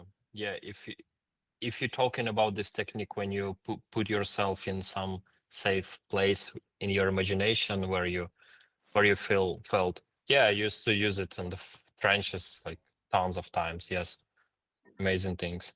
oh, that's great. I can feel that you are very deep, dive deep into the PTSD topic and all those stabilizational stuff. Yeah, I can Yeah, feel it. You know a lot of techniques. try And if we talk tried many about, things. Sorry. Yeah. Yeah. beg a pardon, because probably this, lag in sound. Hmm. There's a I delay. don't mean to interrupt you. Okay. Yeah. So Okay, so and if we talk about this technique, for example, for young kids, it's pretty difficult to use the imagination to imagine this place, because um, the younger kid is, the less they have this, abstract mind work. Visualization, They right? Yeah. can. Yes, visualization and abstract visualization. When you do not visualize something that you saw, that's something you should construct in your head. It's cool for kids, for example, for adolescents, yes, but for young kids, sometimes it's pretty difficult. You know, Mhm. that's why Yeah. we need to use more something more like visible. For example, collaging techniques or drawing techniques or something like that, something that they can feel, they can like do it on the with the help of their hands, you know uh, Yeah. and this is the difference. With adult person we don't need all those stuff like drawing. However, it could works either, but we can do it just in our head. And if we talk about kids trauma therapy, for example, I graduated from the course. It's Israel method, I guess. It calls Hibuki therapy. It's a therapy with the help of a special dog toy. Mhm. It's the dog and with the long hands, long legs, and these hands they have this stick, like Magnet. okay, let it be magnet. Yes, and we can use it like hugs. Yeah, we can use these ears, long ears, to cover our eyes or to cover our ears, and it Mm. works like stabilization technique, but not in imaginary. You can feel it, you can use it, and this is the difference between adult and kids. One more difference. Mhm. Yeah. Thank you very And much.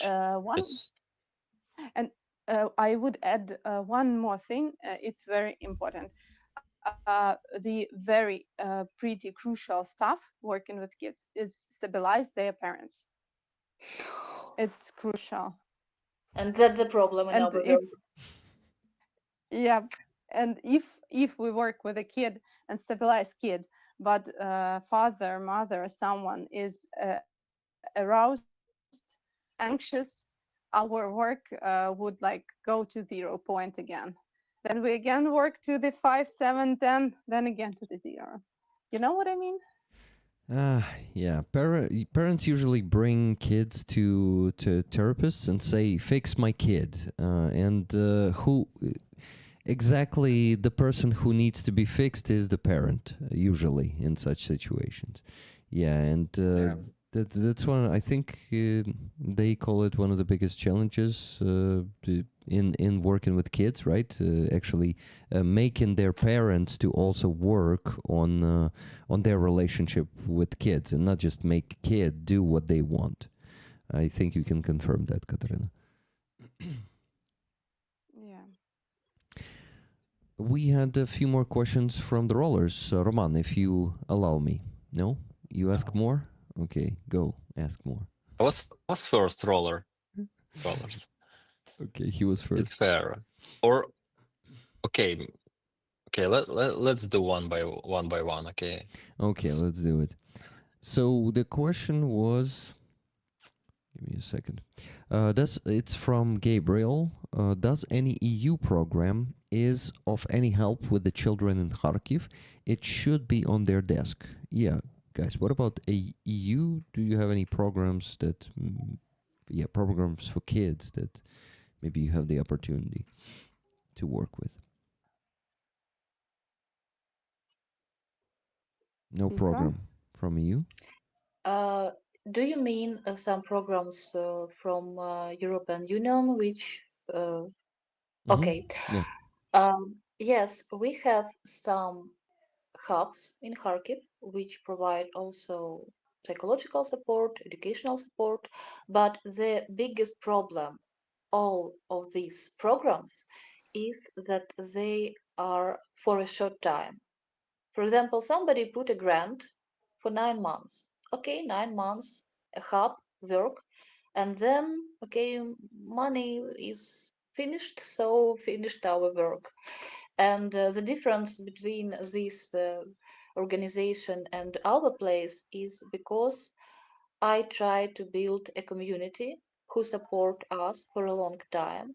Sometimes, very rarely, but sometimes we receive grants. Grants push our work, but most of the time we live with the helps of donators like you and your community, and it helps us to be stable, to work for many, many years with the same amount of children. And for example, children who finished my courses in 2014, 2015, some girls from Luhansk region, for example, they still know that they can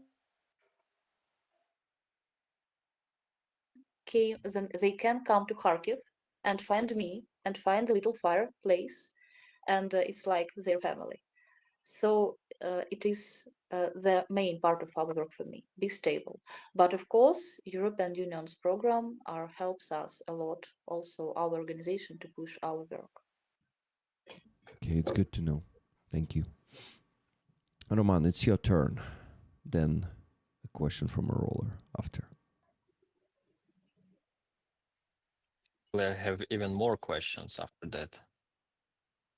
It was amazing question because mm, yeah, many people from abroad, not many, but I had the opportunity to talk to some people, and they said, but there are a lot of programs who help kids in the Ukraine, who help refugees, and it's interesting for me just the way how to respond to them, because like first of all, the main problem is this is always the grant, right? It's some kind of project times, so you have like few months up to 1 year project, and then it closed.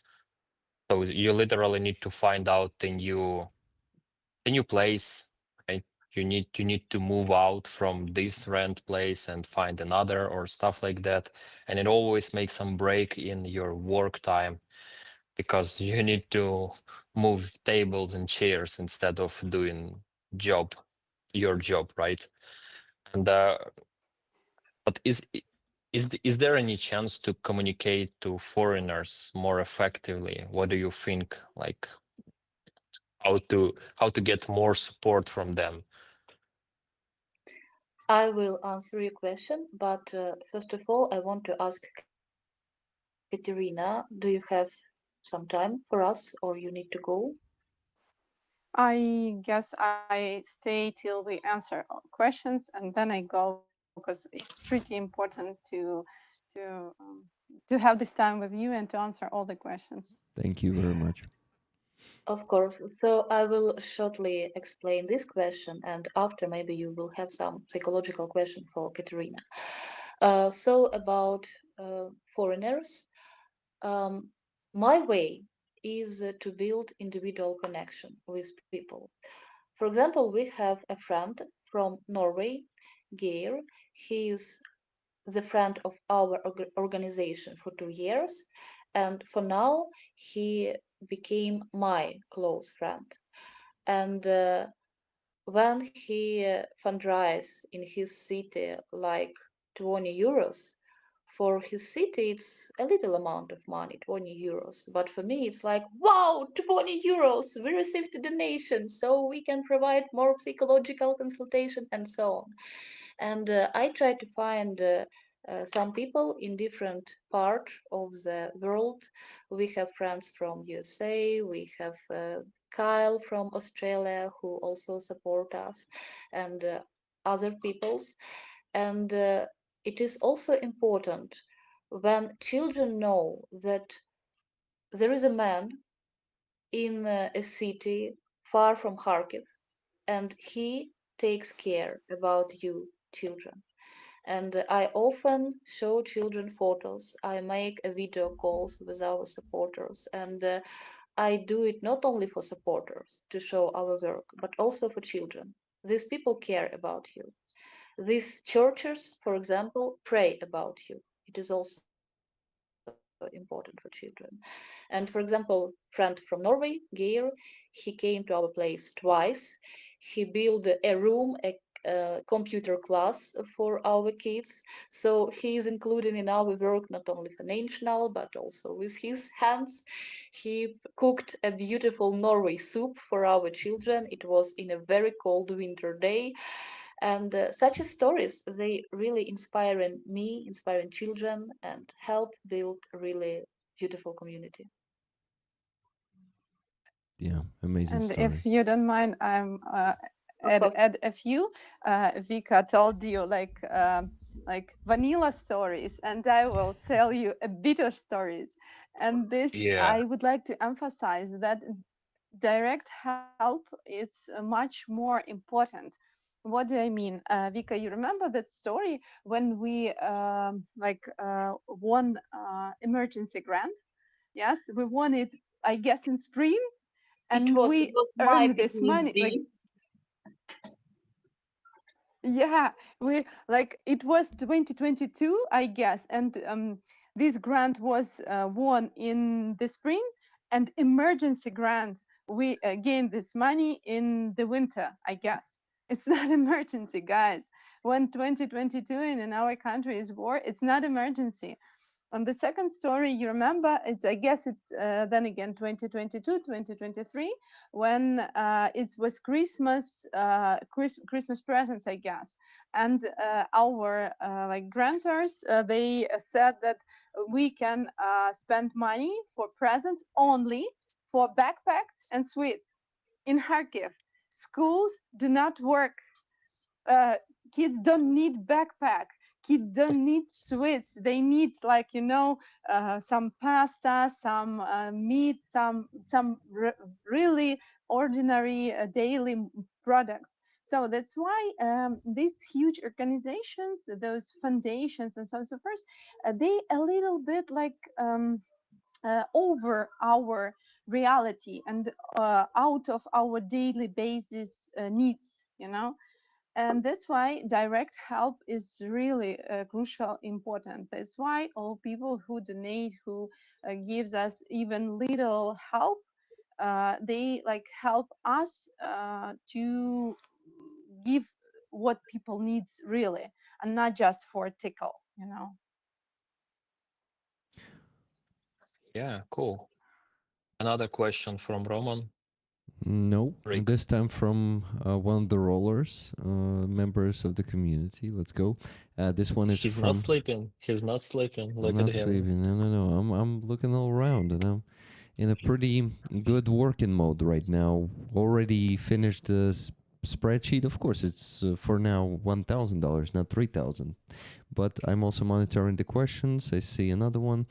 Let's begin with the one I promised to ask. It's from Lady Positive Thinker. Do you use animals, dogs, horses, to help with PTSD? Katerina, do you use animal therapy? I don't think it's that easy, right? Yeah, it's not that easy. Animals really have a great impact for kids. However, you should be like very educated this way, and you should be able to work not just with kids or with PTSD, but with animals either. I'm not certified. I do not know how to do this. Like I can theoretically propose some kind of a protocol, but I can I can't work with the animals. If someone have animal and has animal and ready to help, and we can connect, collaborate, and discuss and find out some kind of a program for kids, yes, it will work. But me with my these hands, I can't, unfortunately.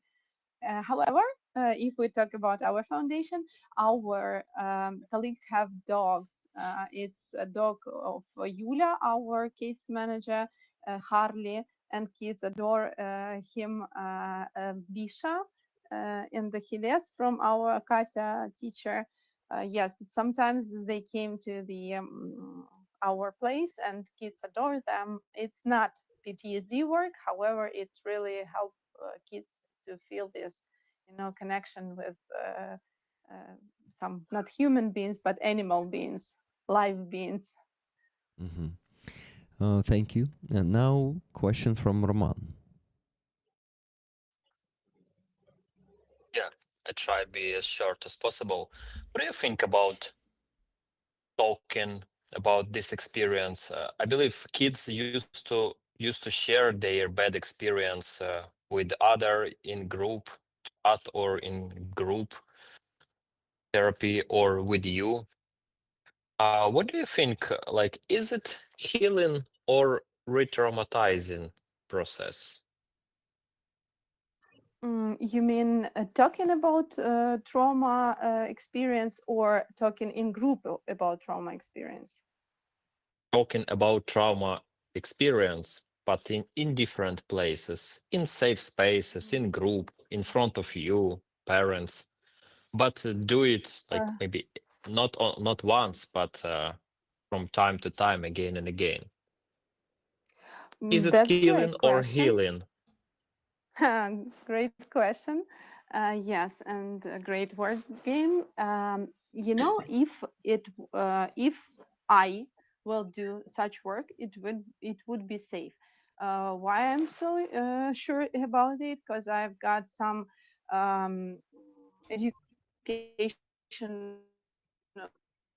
I did some educational program in trauma. For example, it's Q Center Therapy from Cambridge University is trauma focused CBT. It's two programs and some act with the trauma and other Hibuki therapy. Yes, that's why if I would ask you, for example, to recall this story and to tell me, I know the rules. I know where to stop. I know how to like moderate it. I know how to uh, not re-traumatize you. If we talk about this, we've got this therapeutical window, therapeutical spot where we can work. If it would be higher, it would be overwhelming. Yeah, if it would be lower, it won't work. So, and we like trauma therapists know this difference. But if some auntie ask, oh, how it was, tell me, please, it could be re traumatizing. Or some therapist or some psychologist who do not familiar with trauma work and just ask a person to like recall, to retell, it could be traumatizing. So here we should be very uh, accurate and very clear not to go to the second stage, like trauma confrontational work, without additional knowledges and experience. And I would add one more thing. You mentioned about groups. Uh, a group in our, at least in our work with our kids, group formats are not very cool if we talk about difficult stuff. They do not want to share their painful and sometimes embarrassing, sometimes like frightening stuff with other people. They don't want to like seem weak, you know. And Mhm. that is a problem because, for example, different programs from EU and so on and so forth, they like propose for us group format, but no, it won't work. And the group format would be cheaper, but it won't work. Unfortunately, only personal therapy and only with therapists who have this preparation and knowledges and experience. Mm-hmm. Yeah, I want, дякую, дякую. uh, I mean, got it. Thank you. I want to add something, if you don't mind, because the question you said it is not only about psychological work, but about all the work in our center. One story, for example, one of our boys, he faced with bullies. The boy has a long hair, so in the late evening, elder boys in the street they start to bully him because of his hair, and in the morning in our school he spoke about this with other boy, and this boy advised him, please tell this story to Vika.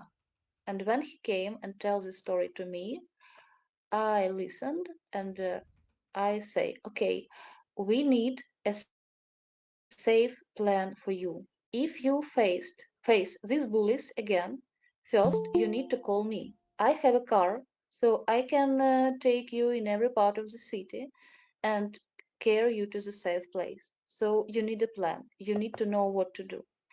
And it is important when our children came to us with problem, we didn't just say, "Oh, pure children, we want to help you." No, safe plan. How we can help you. So that's it. Hi. Hi. Uh, Hi, Aziza. hi. Hi, hi. Yeah. I'm And happy if that you're here. Thank you. if you don't mind, I would add one little thing because Vika mentioned about safety plan and Roman and like puzzles came in my head in the one whole thing. I've got one more educational program that I attended and graduated from. It was work with veterans about encouraging safety plan. Yeah, this is type of a safety plan for veterans, what to do if you feel harsh emotions, if you feel like something, even like, I don't know, can I say this word in the in this stream, sui So, yeah, yeah. thoughts. Someone Yes. already said it here today. Suicidal thoughts. Yeah. Yes, Not suicidal today. thoughts. Yeah, for this case, there are even for veterans, there are these safety plans, and we do safety planning for kids. It's a like important. We've got this protocol about if some of kids have suicidal thoughts or something like ideations or something like that. If we like checked it and we like notice it. Immediately we're doing safety plan with all those, not just like, oh, poor kids, yeah, we've got whom do you call, numbers, who is your safety person, what should you do, which techniques should you do, and it's very like very precise work. It's not like, oh, overall. It's very precise, very specific work. Mhm. Okay. Thank you. Any, just quick question. Uh, any chance you think it works? Like what I'm talking about sometimes, not sometimes, very often, soldiers in critical situations, they don't remember instruction. They use the instinct of surviving, and so it's like I'm a bit sorry, but I'm a bit skeptical that it could work in many situations, because even if you have some instruction whom you will call, we're emotional creatures, right? So it's like first wave is emotional things. How how you how you create this like automatic reaction on uh okay, it's a very long question actually. Yes, I understand But that this is I got you mm, question. Yeah. okay. I would say that we can't have a 100% guarantee for anything, for anything. But we've Yeah. got only in one case, we've got 100% guarantee that person won't call if we won't give them number. You know, if we give them number, there is still opportunity that they will remember it. And even though we give the paper to these kids, and of course they could not like be in a fact situation, they won't probably they won't remember, or probably Yeah. they will remember, but we like give them one more chance, one more opportunity. So if you will look through this filter of 100%, of course you will be skeptical. But if you will see it like, this tiny stick that you can give person just in case, you will Okay. see the power of this instrument. Yeah, nice. Rick, you should invite this guest again. So interesting conversation, but For sure. we have some consciousness, and they said they have lack of time. So Yeah. yeah, Probably it's last minutes for Katarina today, so we need to ask Katarina. Sorry, but there are two more questions there You Okay, two told more. us your answer in all the questions because it's important. But Okay. at any time that you feel like you need to go and maybe have a sleep or maybe you have work after this again, please do that. Okay, just stop me and say, okay, guys, I have no more time. I need to go. So the question was this. Rick, can you ask Katerina if sometimes, even with counseling and treatments, do children not respond positively and deteriorate worse?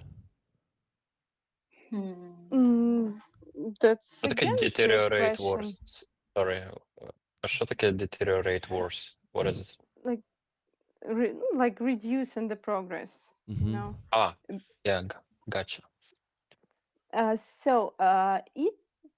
It's very tricky question.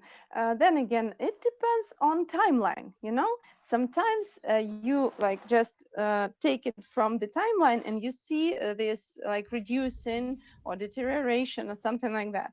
But if you see like scaling and see for a months further, you will see that it was like step back before two steps forward. And I'm not pretty sure that I can translate it correctly in English, but in our like motivational speeches in our languages, we say like if step back only to running and fly away, you know, like якщо крок назад, то тільки для розгону. Nice. Yeah, so sometimes it feels like it's reducing and it's okay. It works this way, like step back before two steps forward. So it's one thing. The second thing, we should be realistic, and yes, there still exist people who do not respond treatment. And then again, came back a few minutes before, as I say, if we will use this 100% filter, sorry guys, even paracetamol, even ibuprofen, even any treatment in the world won't work 100%.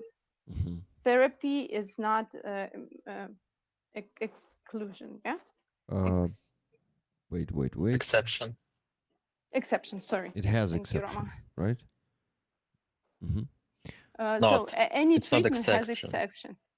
Oh, okay. Yes, every treatment have exception that Yeah. some people do not okay and do not heal, but and therapy is not exception from this line from this list. Yes, Mm-hmm. And and I want to, sorry. and then again, different types of therapy, even trauma therapy, there are different approaches. As I mentioned before, hibuki therapy for kids. If someone do not respond hibuki therapy, we can try to use some instruments from Q-center therapy. Sometimes the thing not in the not in the kid, but in the type of a therapy. Sometimes the thing is not in the type of a therapy, on the personality of therapist. For example, someone is like I mentioned about my golden girl. She like, I would work only with you, I won't work with anybody else. But some guys said, oh no, not Katya, anyone, not Katya, Katerina. So Katya, it's me. Yes, that's why it very depends on some different stuff.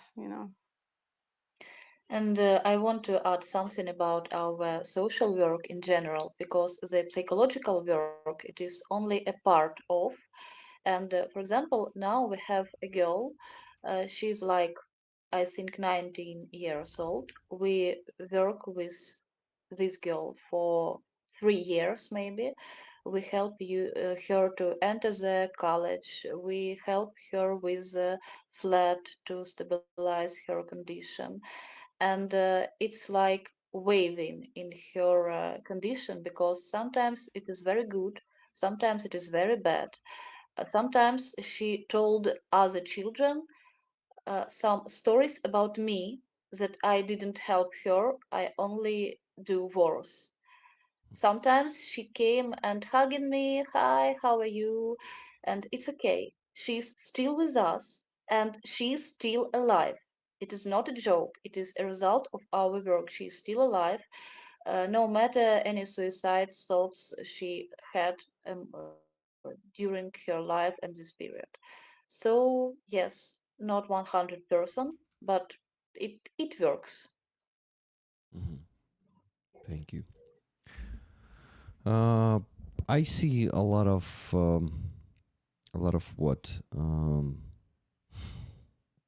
Shit, I forgot the word in English. Sorry, guys. I see a lot of complimentary comments and okay, admiration comments. So people in the chat admire your work, and to be honest, I also admire it. So thank you for your work, Katarina and Victoria. I quickly want to mention a few donations because they also have the messages to you in them. So what did we have there that I didn't mention? Kathy S., $20, great stream. Tickets, please. Thank you, Kathy. Then $22.08 from Carlo. No comment there. $10 from Elvin Archer. One ticket, please, Rick. Thanks for an awesome stream. As always, love and blessings to you, our amazing guests, and dear rollers. Thank you, Elvin Archer. $100 from Adrian. Glory to the heroes. Thank you very much, Adrian. $70 from Gabriel. Tickets for the girl who donated $150 in the beginning and said it's her favorite flag. Great stream. Important topic. Children will rule us all the way we care for them now. That's actually a good statement. Children will rule us all the way we care for them now. I like it. Thank you, Gabriel. And Sally Luz is getting the 7 tickets from Gabriel because she was the one donating that 150. $200 from Douglas C. Slava Ukraini. I'm thankful for the work all of you do. Tickets for the rollers, please. Thank you very much. And guys, Ozzy Benjikin dropping down $1,000 donation to get us much closer to the goal. Thank you so much, Ozzy. Michael donated this and said 30 tickets for me, rest of the tickets for the amazing rollers. By the way, Katerina, Victoria, if I didn't tell you, rollers are the members of our community. We call each other Rick Rollers. Last time, I think I told you, right? Maybe you forgot.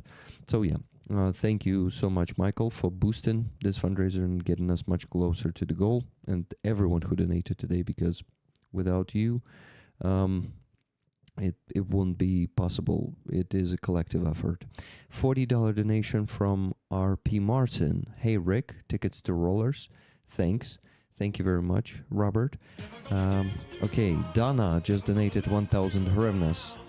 Never gonna run around and desert you. She donated it on the bass. This is why I'm singing the Rick roll right now, because Rick Ashley was singing. Okay, $40 from Keith Kane. Oh my God, the donations keep coming in right now while I'm reading this. Sorry for keeping you even longer, Katerina, but I think you should hear some of these words because they are amazing. So $40 donation from Keith Kane. Thank you for the great stream. Thank you to the Little Fires team for the amazing work you do. It's always great to chat and spend time, Roman and amazing Aziza. Much love to you all. Can anyone match us? Tickets 50-50, please. Героям слава. Thank you very much, dear Kanes, for this donation. And 1 minute ago, we had another $1,000 donation. It is from Alex in Berlin. It's insane. Guys, please, we just reached the goal, obviously, with these donations. So all that you can donate, can still donate. Go and donate to Little Fires Foundation. In Ukrainian, they are called Трохи вогню. And this is the name that Katarina was using, so maybe you were confused there, but Трохи вогню is the Ukrainian version of Little Fires. By the way, it has the different meaning. Little Fires is Little Fires, and Трохи вогню is like a bit of fire. I would translate it this way. Yeah, so another cool name for your fund, by the way, a bit of fire. I like it. Okay. He said tickets to the rollers. So rollers, 100 more free tickets for you today. This is really cool. $20 from Pyrocurt. I need a couple more tickets. Slava Ukraini. Героям слава. And $20 from Levy just now. Tickets, please. Slava Ukraini. Героям слава once again. Thank you so much, guys. This was incredible how you got us to the goal before midnight. It's still 21 minutes before midnight. Katerina, Victoria, sometimes the three of us, me, Aziza, and Roman, we sit here for I don't know, like 6 hours. Sometimes it was 9 hours, and we finished the stream only at 6 a.m. because we could not reach the goal. So tonight it is absolutely fantastic, and we reached the goal very fast. Thank you so much, everyone who donated today. So please go now and donate to the Little Fires or Troch Vognu or a Bit of Fire Foundation, and help the kids have a better life, because that's what Victoria, Katarina, and a lot of their colleagues do for them. I think you give them better life. Thank you for that. Okay, yeah, guys, how you can donate to them in the chat, you will see our dear moderators will post Victoria's PayPal. If you use PayPal. If not, there's also a way to donate through the website. There's a support button there, and you can send a donation through WaferPay. That payment system works for most of the people, so it should be working too. Yeah, here's the website in English, the link in English, and here's PayPal, fourth message from the bottom. Thank you, moderators, for posting that. Okay, last question I have here in the list of the saved questions is not a pleasant one, but I think it's good to talk about that too, because we're here touching any topics. So Lady Positive Thinker asked this about an hour ago already. Here to support her, wish I could do more. It was a super chat. Thank you for that super chat, Lady Positive Thinker. Are you aware of any child trafficking around you? If you, yeah, want to talk about it at all. I guess that's a great question, and it's important question. I would like to say rather, yes, not great, but very important question. Mm-hmm. We are aware that these things exist, and it depends not only child trafficking, even like female trafficking. Uh, like hopefully for now, I faced with that only once. When I passed the border, I went to Poland to weekly um, anti-burnout in NGOs. Okay, psychological coaching help with the burnout of for NGOs leaders. Yes, and we went to Poland, and when we crossed the border, the customers, they asked a lot of questions because there was like 15 girls going somewhere, and they were like suspicious, and they asked and tried to figure it out whether it's trafficking or not. Of course, we are like psychologists, and it wasn't trafficking. But at that time, I was very grateful for this like hypervigilance, and it's pretty cool. Then again, thanks God, in our community, I do not know such situation, but except Trochę Wogniu, I work with the police services, with the domestic violence, with the gender bias, gender-based violence, and yeah, I know that such cases exist, but I do not faced with them like in real life. I just heard about them. So probably Vika add something else. I add again about safety plan because we speak with every girl and every boy in our place about different adults who can offer you different things, but it is not good for you. So you need a safety plan. You need to call us, you need to call your parents. You can't go with strange people somewhere. And it was a question of Roman about that in stressed situation people do with their instinct. And I want to add that in stress situation, sometimes you remember the things that somebody repeat to you for many times.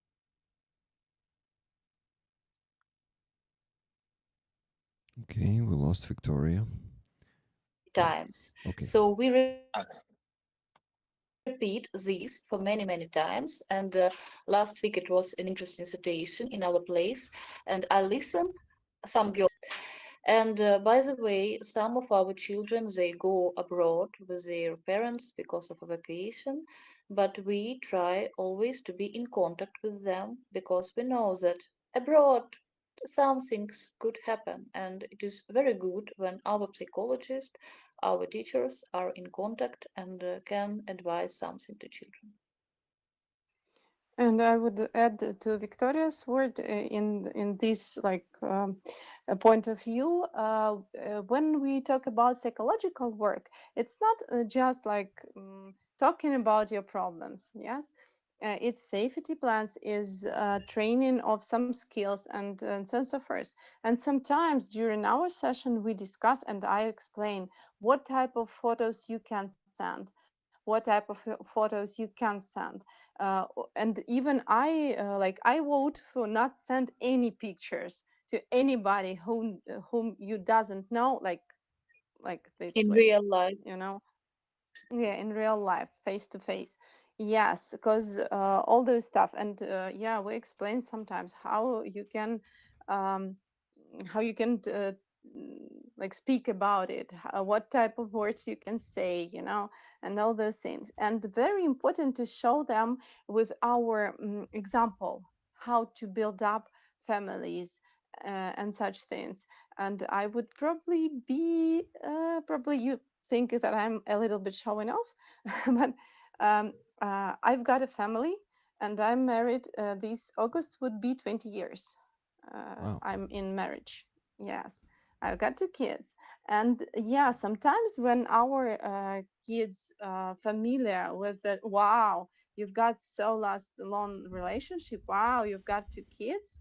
It's a good sign for them. Yeah, that relationship could be long lasting, that it could be like full family, because not every children in our um, surrounding have this full family. And then again, it depends how to give them this information, not showing off, but give them at least knowledge that it could exist, that Hmm. there is such opportunity. It's very important. It's very important to show them how you speak, how do you support someone. Briefly, example, uh, I work not only with the Trochy Ogniu, I work with the kids who are athletes. We go to the different competition. Right now, I'm in Czech Republic on competition with kids. And yes, if someone try to, from adults, try to say like, you don't need to shout in or something like, why do you sit in here? I become a mother bear, I'm like, what? What did you say? It was even a very interesting situation when some women who tried to like shouting on my kids, on my sport kids, I mean.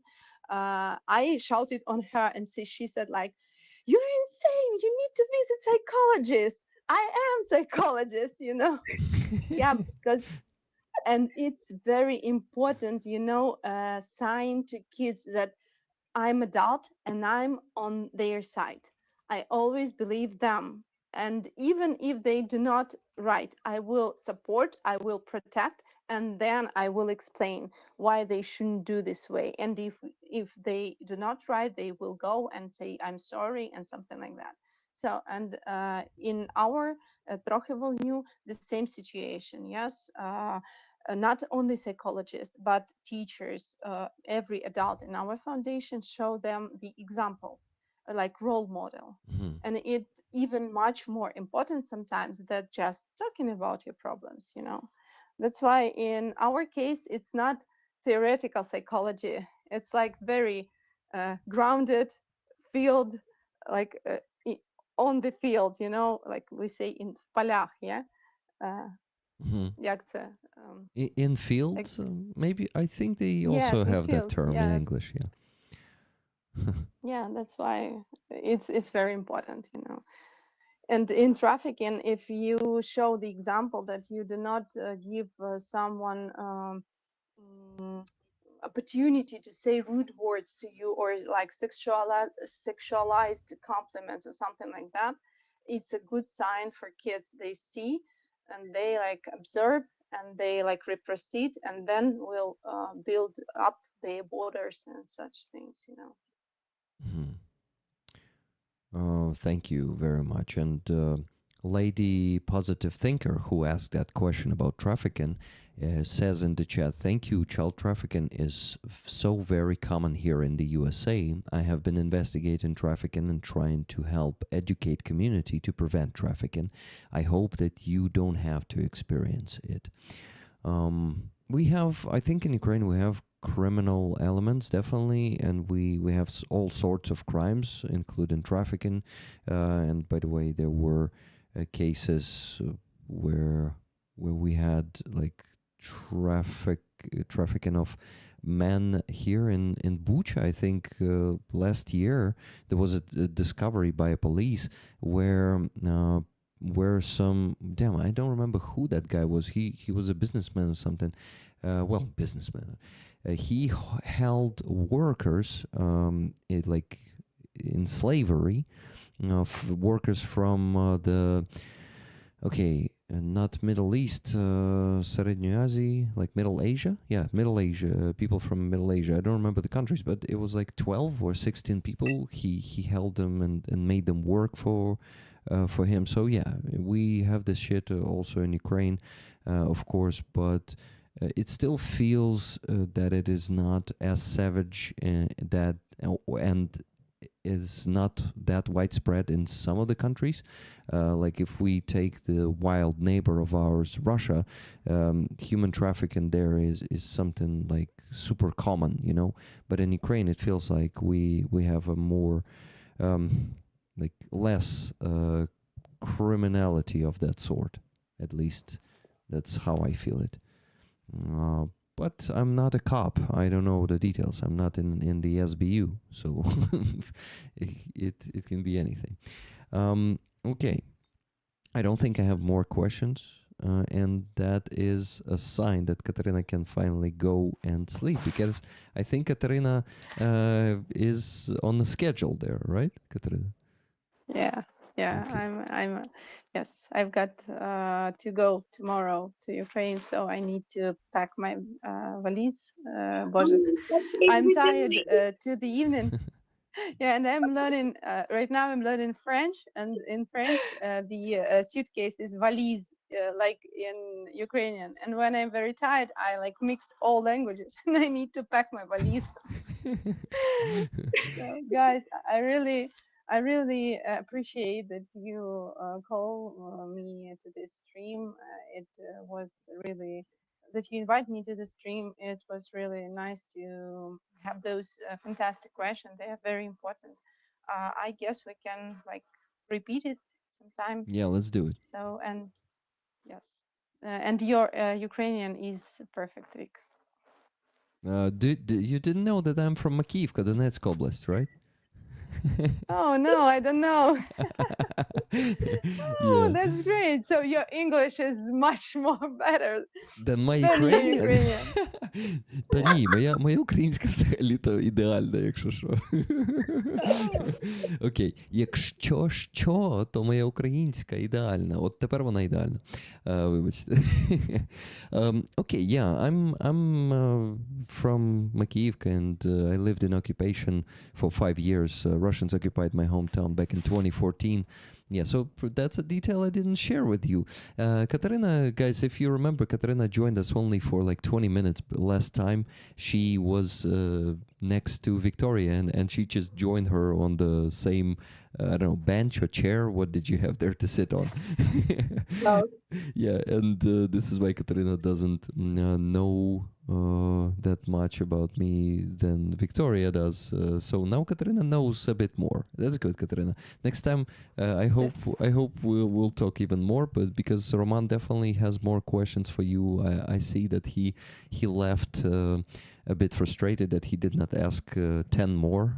This man is full of questions. I like. He's a good interviewer. I like it in him very much. So yeah, let's talk more. I'll invite you Deal. guys Deal, again for guys. sure. Thank you, Katerina, and have a safe travel back home. Thank you. Буду рада побачитись знову. Yeah, Па-па. Па-па. thank you for the work you Па. do. Bye. Бережися. Дякую за підкол, Ріка. Непогано було. Okay. Victoria, Yes. I think we already also stretched the time that you were given to us, right? What do you A think? little bit. Do you still want to stay, or you also need to go? Oh, it is very interesting conversation, but I think I need to go because tomorrow I will get up in 6 o'clock, Ooh. and I need to be full energy for children because it is a school day. Oh yeah. Well, I wish you a great day tomorrow.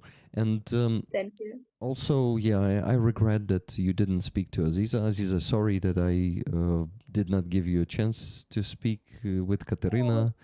it's okay. Sorry that I'm late and I didn't listen all stories. Yeah. Very great to meet you and to hear your great about your great work, because for me it's a most difficult work to work with children, to care, to be real with children, because I can feel if you're not real. You have to be absolutely real with children. Aziza, I also did not tell you that, probably I didn't tell you that Trochy Vogniu is from Kharkiv. Yeah, yeah, I know. I You know. was on the stream that time Yes, with Yes, yes. Kyle, and yeah, you I, were I there. remember very good the stream. Amazing. Okay, then it's not. Yeah, now I remember too. Awesome. Sorry, I apologize for this. Yeah, I sometimes forget the obvious stuff. But I always have an excuse. Like today, I'm sleepy, Aziza. Your um, Ukrainian is very good. thank you. Nice one. Ooh. Окей. Вибач, Азізо, я сьогодні дуже сонний. Yes. Um, okay, I can try to speak like this to pretend that I'm not a Ukrainian. Okay, Victoria, from me, a big thank you. Oh, wait, maybe before you leave, you got more donations and you'll mention them. What do you think? Yes, it's a good idea. I didn't remember properly which donation I already speak about, but I think um, also It's email. I see K Summer. We Hmm. receive a donation about I think $50 because it's also in grivnas for me now. Hmm. And Popovich also just email. We also received 500 hryvnias. Awesome. And then on the PayPal, one second. Oh, wow, wow. Okay, so Thomas P. from Rick Chat, thank you for your amazing work. Greetings from Sweden. We received 20 euros. Um, Also, I think I didn't mention Gabriel T. Uh-huh. $30. Kids are the future. Also from Case Key, $10. Thanks for the amazing work you do for the children. They've our bright future. Much love. Thank you very much.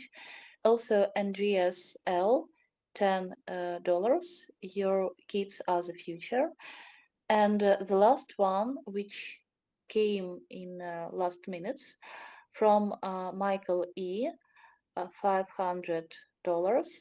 For the kids, the little fires, on behalf of Rick the Ukrainian, the work for you are doing is amazing. Thank you Oh, very much. thank you so Yes, much. it's great, great, great fundraising today. Thank you so much, everyone who donated, and thank you, Michael, for that $500. Awesome. If you guys are watching this in the recording, please also send a donation to Little Fires. I'm gonna add the link to their website and PayPal of Victoria to the description of the stream. I promise I will do it right after the stream and won't forget today, because I will have the chance to finish earlier today than sometimes. Thank you, guys. Okay, Victoria, I will finally let you go to sleep. It's midnight, so 6 hours of sleep maximum. I don't think, yeah, it's gonna be six. It's probably gonna be less, but thank you so much for joining us once again, and let's repeat it in the future. For Let's sure, repeat. because the conversation was very interesting and the work you do is very admirable. Thank you. Thank you very much. Yeah, cool Okay. to see you, Victoria. Sorry? Cool to see you, Victoria. Thank you for your Okay. job. Thank you. That's amazing what you're doing. And you have nice light in here in the room, like so dramatic. Yeah, I also like it. Right, Rick. Cool light. Good for photo Because shooting and my videos. walls aren't great, so lights. Okay. Thank you very much. Sorry, I have to leave. Bye, Okay. and hope to see you next time. Bye bye. Good night, Victoria. Okay, guys. Okay, bye then. Good night. Yeah. Okay. Aziza. Hi or bye? Hey, Aziza, I said. Ah, yeah. Hey. And Sorry, my English not so good. Yeah. But your Ukrainian is very good, Roman. Yeah, but I'm just learning Ukrainian, you know. Yeah. Yeah, you just came to Ukraine a few days ago. So it's logical. I came післязавтра. I came to Ukraine післязавтра. Yeah. See. Так. Tak. So tak in Norwegian, right? Or yo. Yay! Wow. Victoria just messaged me. She said, and I just got $500 from Alex in Berlin too. Whoa. Oh my god. Applause. Thank you so much, guys. Whoa. Alex in Berlin, who is Alex in this? Berlin. Yeah. Do I know him? He... Do I, excuse me, know him? Excuse me for a sec. Let's find the naughty list. Oh, not at all, man. Alex in Berlin. Nothing.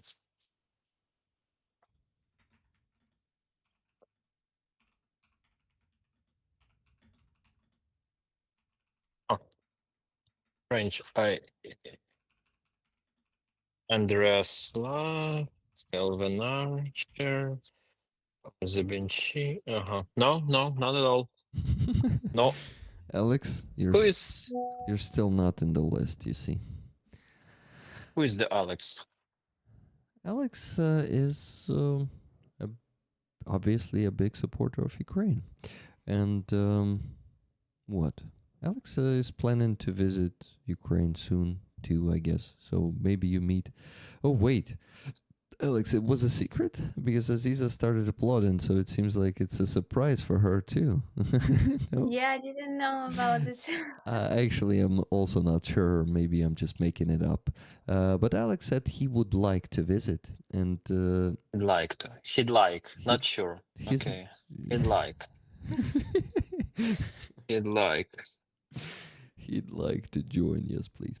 Let him just let. Okay, Alex, please let us know in the chat. Were you planning to visit this year, or I hope I did not mess up the surprise. But it feels like you didn't tell me for sure, right? Bas in Ukraine says Kruti люди. Perfectly spelled Bas this time. Good job. Um, by the way, we had a bit of a lesson of Ukrainian from Katerina Kosecka for Bas today. We went to Puzata Chata to have some food, and Katerina was, Bas, you live here for how many years? He says, for 10. She's like, so you speak Ukrainian? And Bas is like, well, a little. And she's like, what the fuck? You don't speak Ukrainian. We will fix that. Okay, listen, let's speak Ukrainian right now. I like Katarina's enthusiasm in Ukrainizing people. Yeah, so Bas had a Ukrainian lesson today. Rick, I will come this year. Yeah, you see, Alex will come to Kyiv this year. So, yay. Oh, he will. He will, yeah.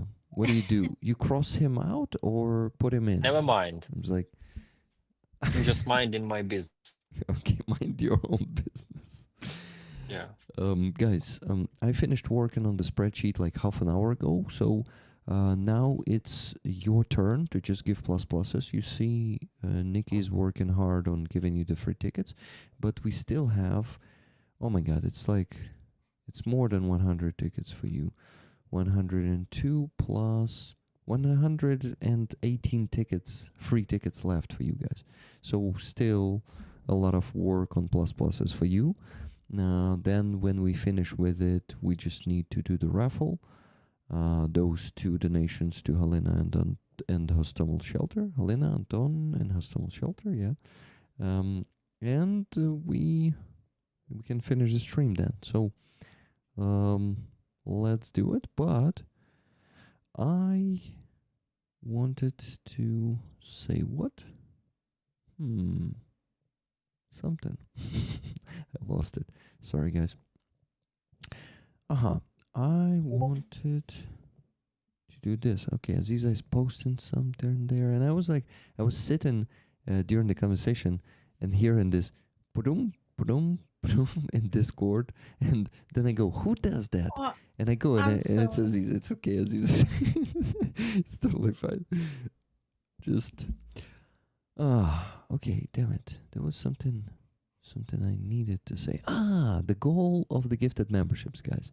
So this is the last Sunday of this week, and I want to thank Gabriel for the 20 gifted and Levi for 5 gifted there in the end. So 160 more, and I will reach today's goal of 300. Can we do it in the next, I don't know, half an hour?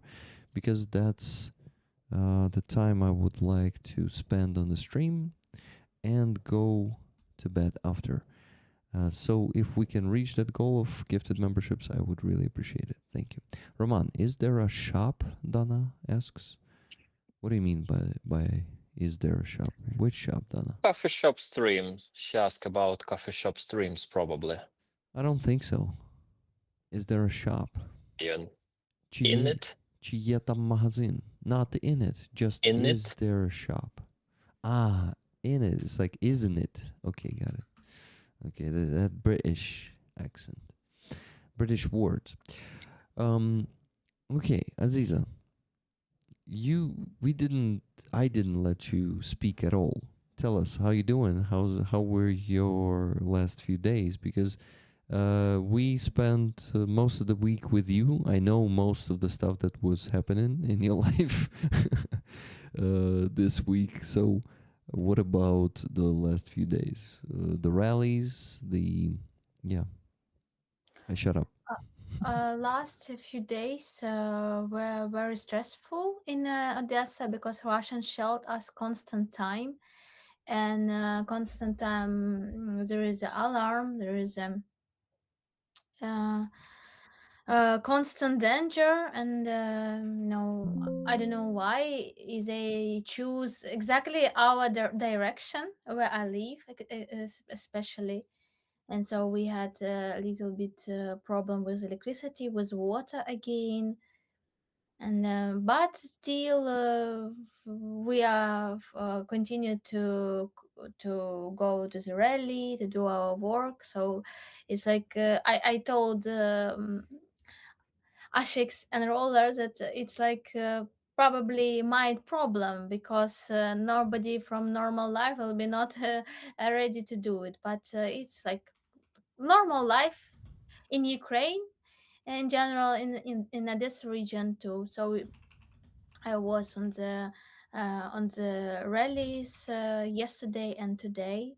Yesterday we were on rallies money for armored forces, and we continued to fight. And unfortunately,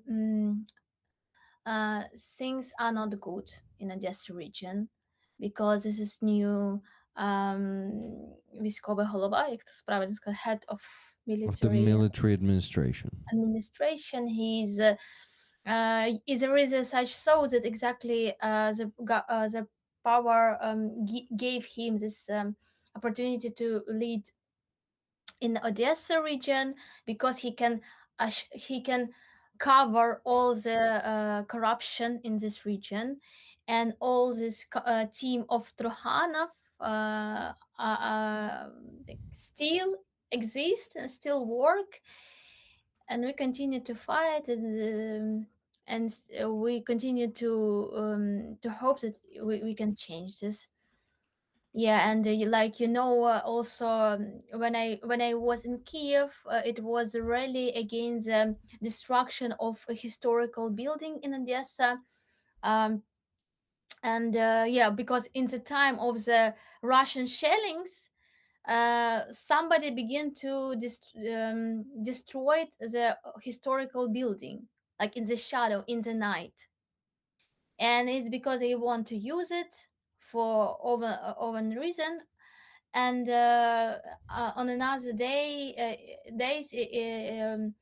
people were coming on the rallies, and the problem of this rallies was that um, on this rallies you can find not only Ukrainian patriots, but also Russian speakers, and my friends told me like they were on the rallies, and somebody in Russian language begin to like scream the sentence in Russian words, like it's our Odessa, and we were, like in Russian language. And for another part of this rally, it was really like like stressful, because we don't use Russian language at all, and it's like it was like fighting between different part of this rally, because another part began to say in Ukrainian.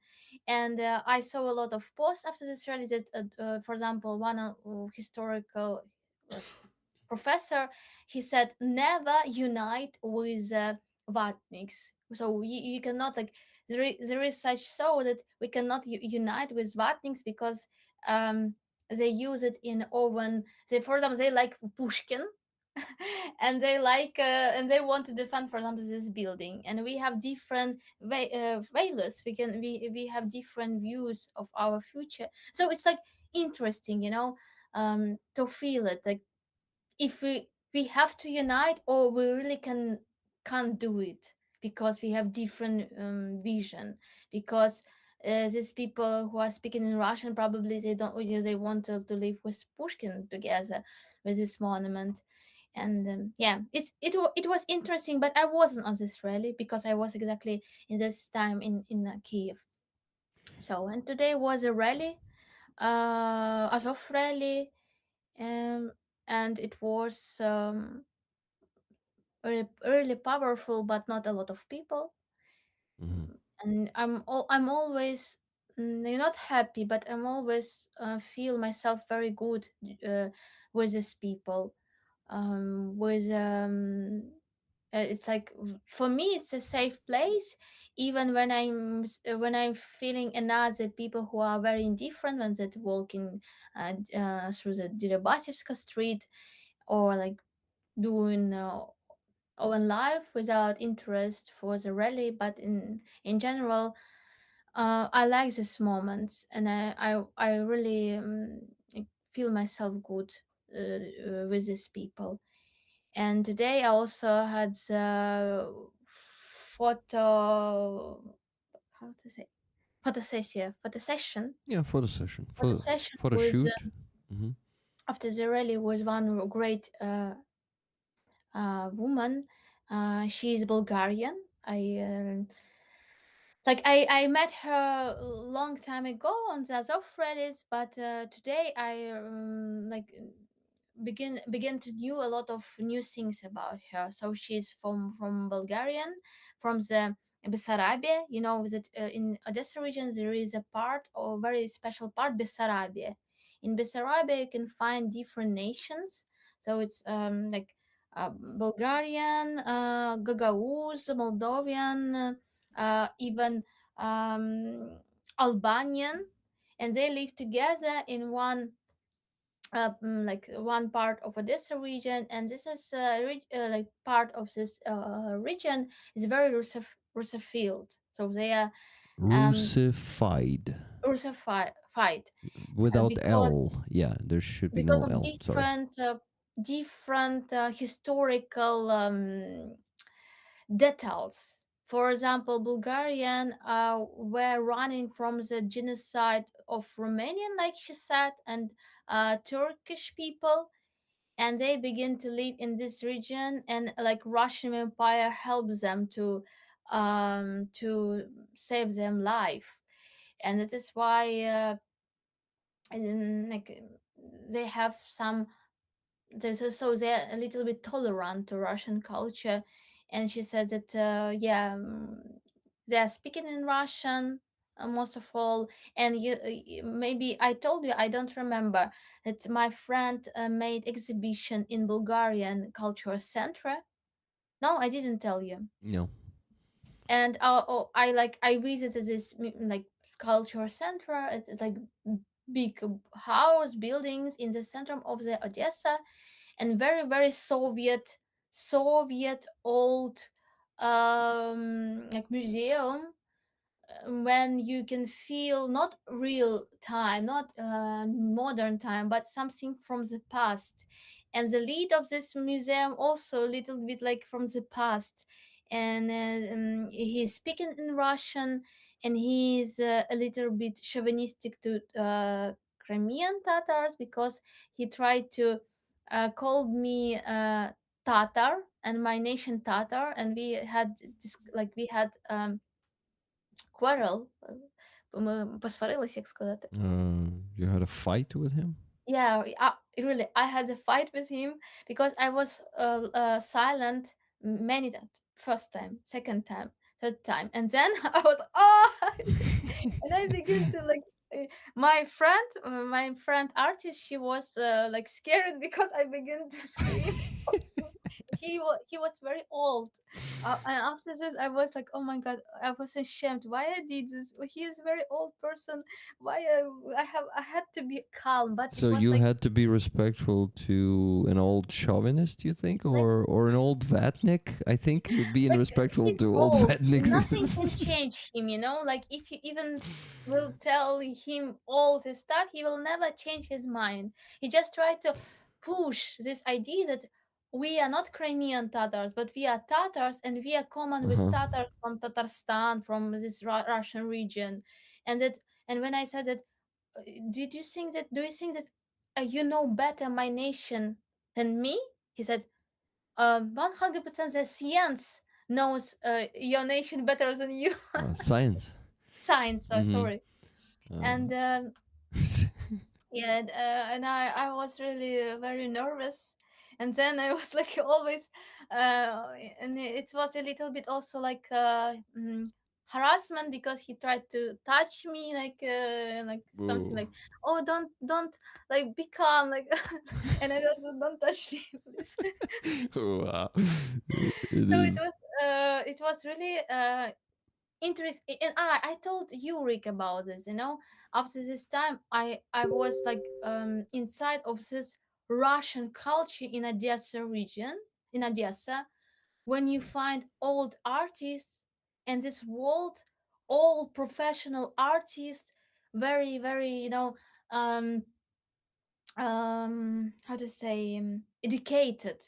so educated, that are really like Oh yeah. спілка how to say in English. The community of marine Yeah, and they are very very professional. They're very painters. like they are no, probably they had big history of the studying, but it was feeling like it was like something dead, not Mm-hmm. alive, Yeah. not on the pulse of the time, but it's like when your art is for art, when art is, I don't know, maybe I'm not educated, maybe I could not feel it good, but for me it was very sad day, absolutely sad day. Because it's The, great that after this time, oh, I was when I came first day after the Kiev, I was on another exhibition, my friends, and it was much better, in well, a great place, and through the great Ukrainian people, like that, like are speaking in Ukrainian, and it was really like warm, and really when you feel you're safe in through these people, because on that exhibition with it was like very creepy. Very strange people are coming to look in the paintings. mhm, They're speaking in Russian, and you know, with this type of the people, when they are very kind, very very, you know, like very but you know that if you touch them they will be like not I thought one of the performance of one comedian, and he said, like, I help one grandma to took her back, and mhm, she said in Russian, "Oi, in Russian, thank you so much, my son. You are so kind. You are so good." And he said, "Oh yeah, but please talk with me in Ukrainian." And when she heard this talk with me in Ukrainian, she began like, I will send you this part, probably, if I will find it What again. did she So say? What did she say? like, and she began like after this in Ukraine, and she began, I'm hate Ukrainian. I'm from Russia.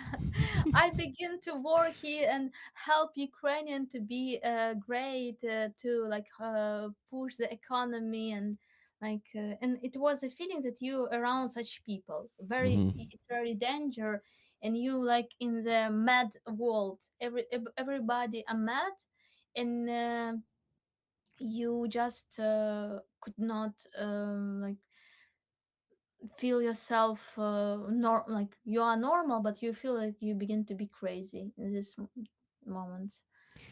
Gabriel says, it is so interesting, but I have to get off the bus now. See you, friends. What a great week it was. Thanks for all. Thank you, Gabriel. Thank you for the visit, for the opportunity to have that awesome concert, and for, in general, being awesome.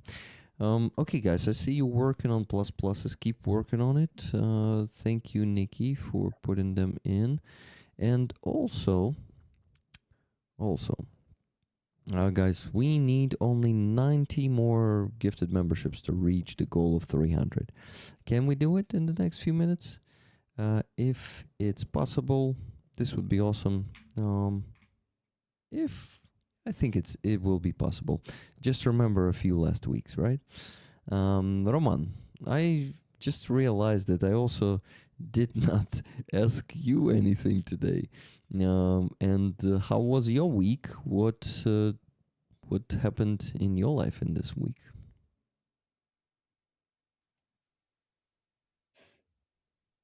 You just realized.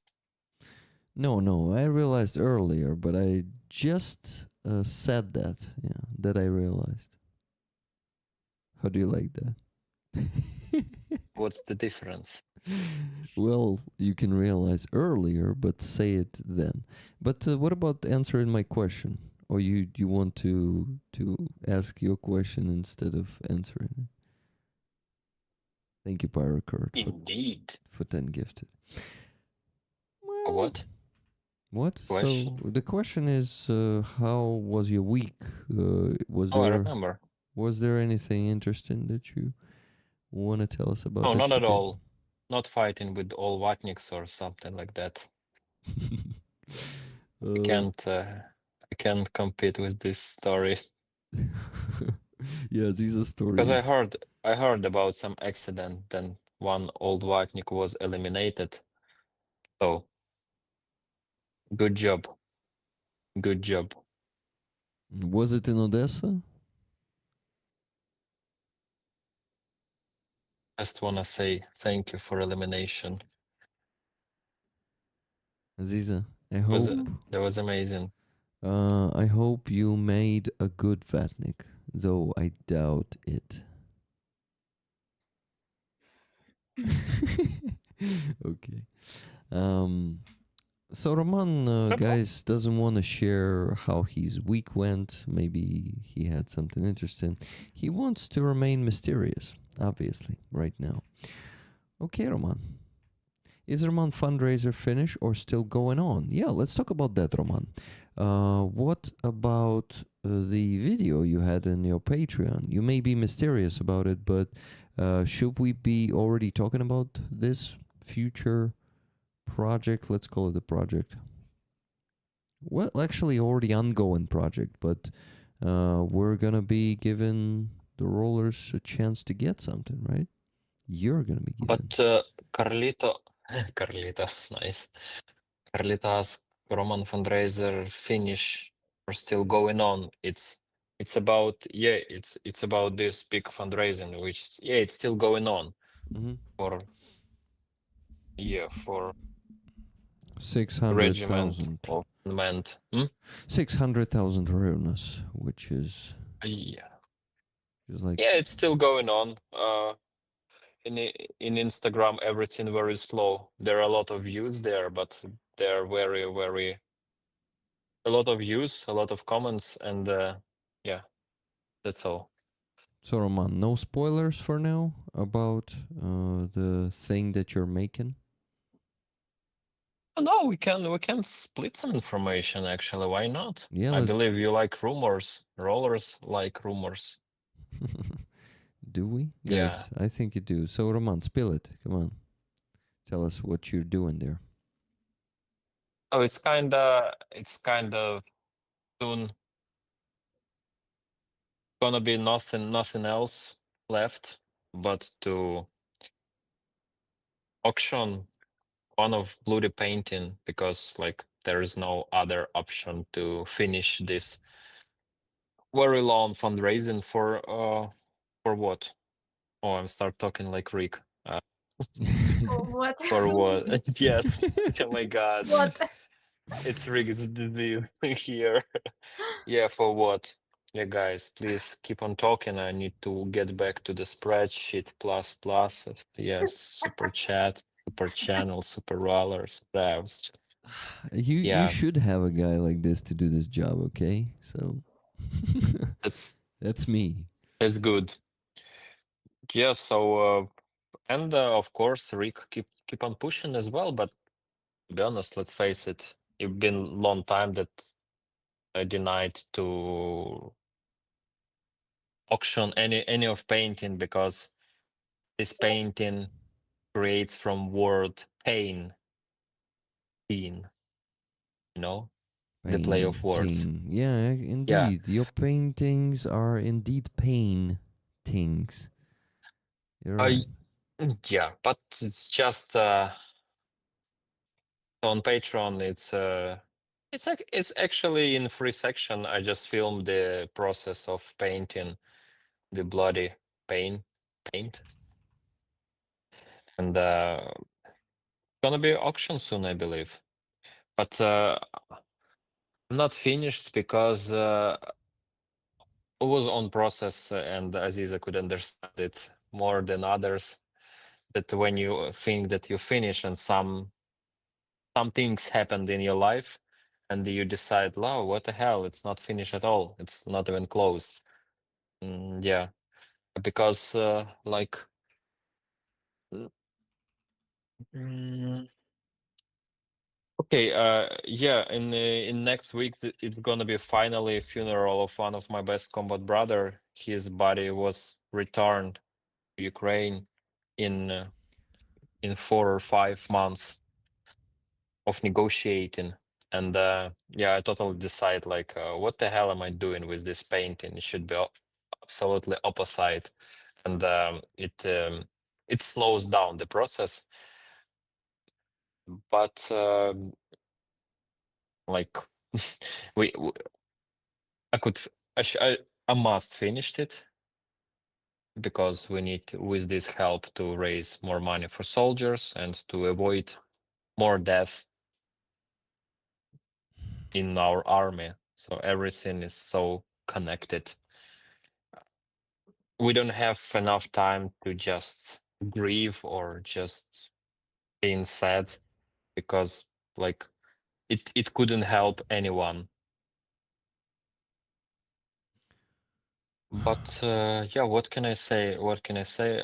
And I decided to film the process a little bit, so you will see maybe some part of video how this painting created. Maybe it could raise some interesting because for me personally it's fighting against canvas. It's literally for those who seen this in Patreon, it's actually, yeah, all of us, you could see this video. It's like 2 minutes. It's totally free for everyone. It's literally fighting, yeah, with your own demons and showing it on canvas. It's a bit bloody, and especially when paint so fresh.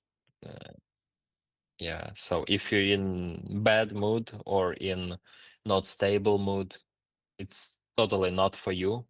But if you feels okay, at least this is how I accept this. Maybe Rick would say it's just it's okay, black and red paint, so nothing so dramatical. But for me, it's something like not easy. That's why I just trying to warn people that it's not about something happy. And I'm still not 100% sure that people would like such things. And mm, who want to see the darkness inside of injured soldiers? Like maybe those who never been in war and that you're not traumatized with war so much and you can handle it. But for us, for Ukrainian, I can't even imagine who would like to see such things. First of all, why would you think I would not understand that it is more than just red and black? Sorry, Rick. I don't mean to be rude in this point. Yeah, I just said that Aziza would understand it more than other, like about this non-finishing things. For some people, it's like, yeah, it's good, and for you, it's like, what the hell? It's it's nothing. It's just you need to restart it or redo it again and again. That's what's my point. Sorry, Rick. I don't want to. uh, it's Is okay. it too late to apologize? It's It's too too late. late to apologize. Yes, Roman. It's too late, but you didn't hurt me. Don't worry about that. I just wanted to say something in my defense. So, in my defense, I would say that art is a very personal thing, and it is very unique for every artist. I think it's something that we cannot just say. I mean, okay, people who are not empathetic, right? Who think that, uh, you know, such people who say, ah, this is this is just nothing. Okay, two different things. So we three are not one of those people. Okay, and I know that many rollers, if not all of them, are not those people. So there will be people who, first of all, will find your art interesting and also very.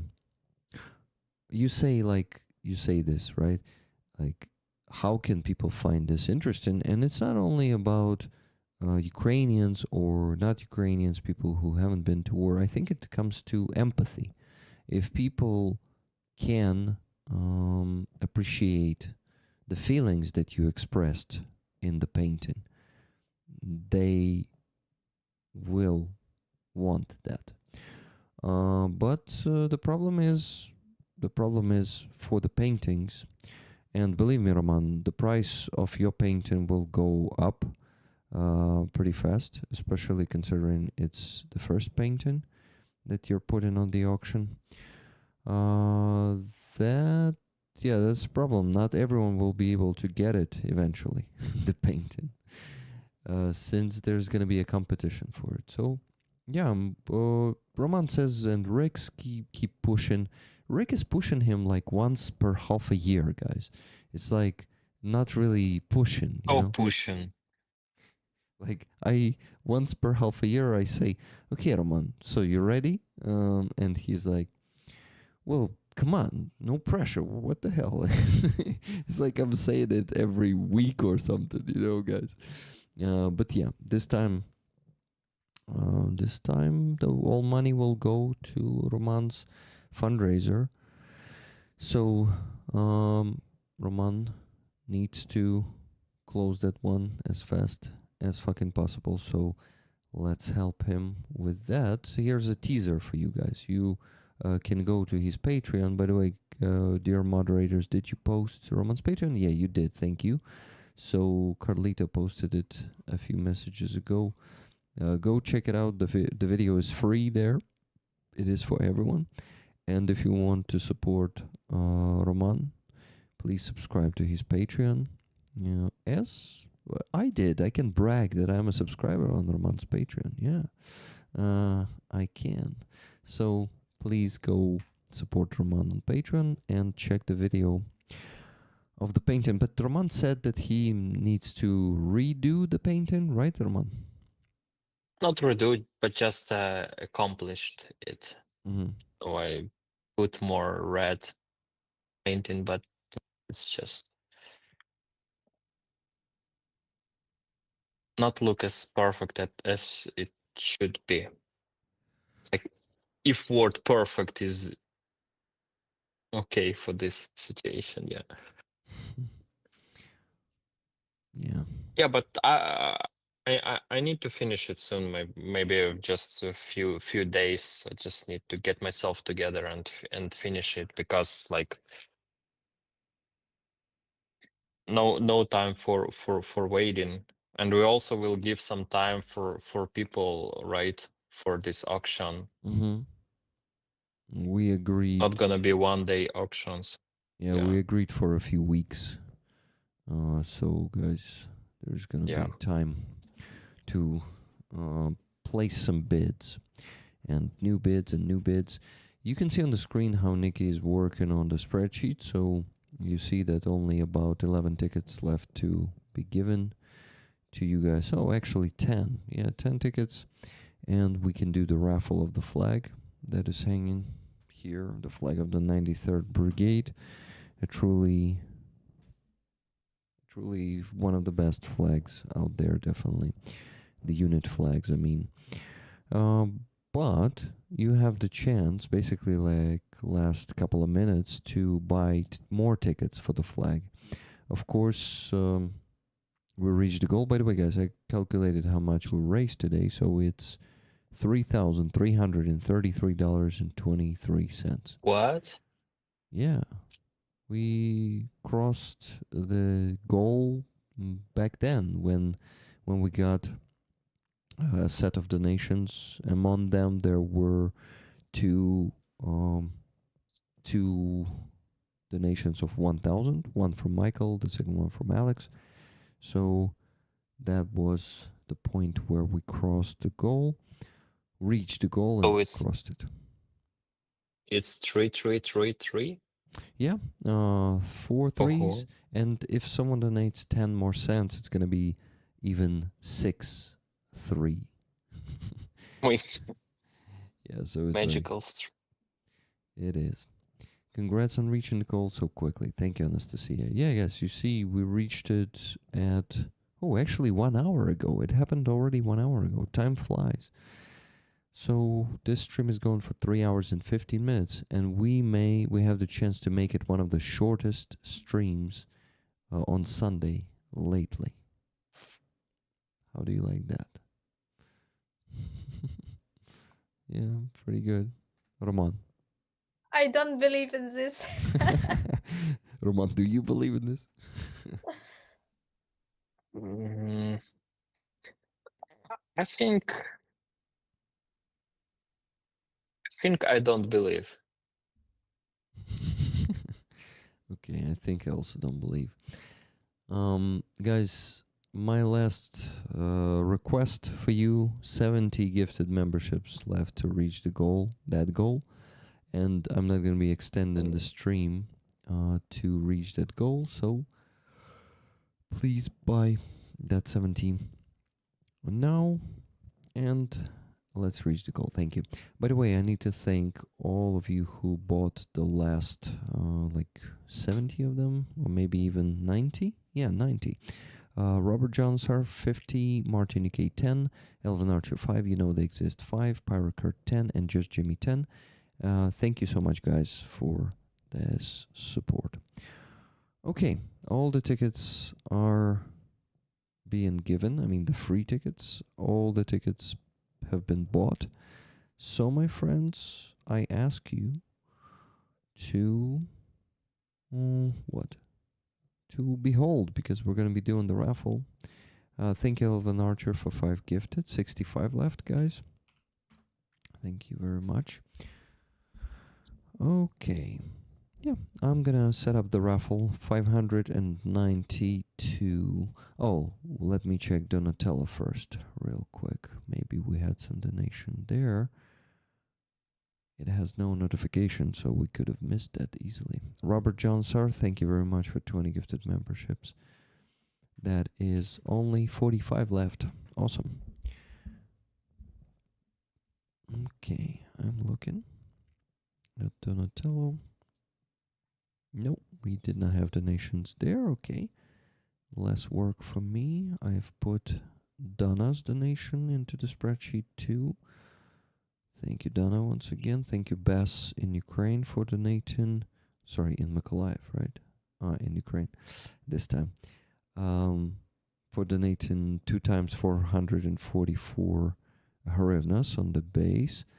The second message said, Rollers Unite, let's donate. These ladies and the kids are so amazing. Yep, I agree with you, Bass. Okay, that's all, I guess, what I needed to mention.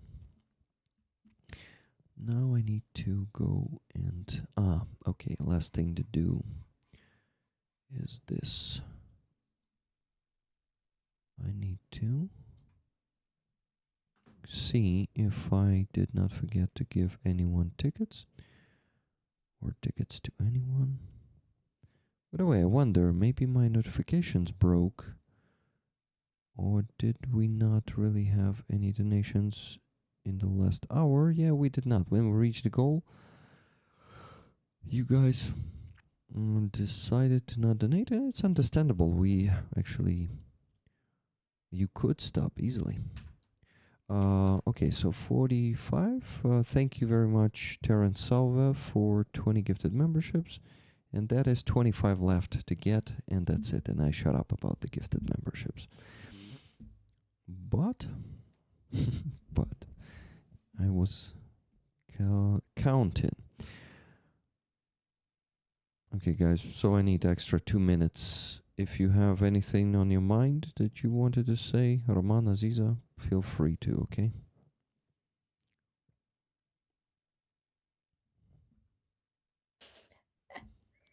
Do you want to say something, Roman? No, I'm good. You? Oh, me too. Yeah? Nice. It was good to talk to you. Cool. It's okay. We can. You can just listen to me saying, okay, plus 500 minus 300 and all of this shit. Huh? No? Really? Then say something. As Lila would say something, I'm giving up on you, you know? I want to say that on Saturday it was a day of the theater, Mm. and before it was day of the puppet theater. Uh-huh. You saved this silence, Aziza. Yeah, I am saving you. and just I just want to say that it's just oh, you know, I hate in general I don't like the celebrating of different days. Like professional holidays, you mean? Yeah. No, because it's always you can find like same day can be day of madness, day of the teacher. Like you can find a lot of different strange days of something. But what I want to say that I always remind myself that I'm ended University of Art, and theater was my part of my identity. And it's really interesting how for example Day of Puppets theater is nothing for Ukraine, for example. I didn't see a lot of news about this, and about Day of Theater I saw a lot of news by big channels, but Puppet Theater is always in the shadow. And it's really interesting that um, probably maybe next time I will do something exactly in this day to talk about this, because puppet theater or theater of animation, it's very, very amazing art. It's probably one of the most perfect and difficult art in the world. And I want to see this art more in Ukraine too. And the artists and actors, directors of this theater are very special for me. And they're singing in different ways. And I, yeah. I also now wonder what Roman thinks of puppet theater. He doesn't strike me as a big fan of it, but who knows? Who knows? Maybe Roman likes the puppet theater.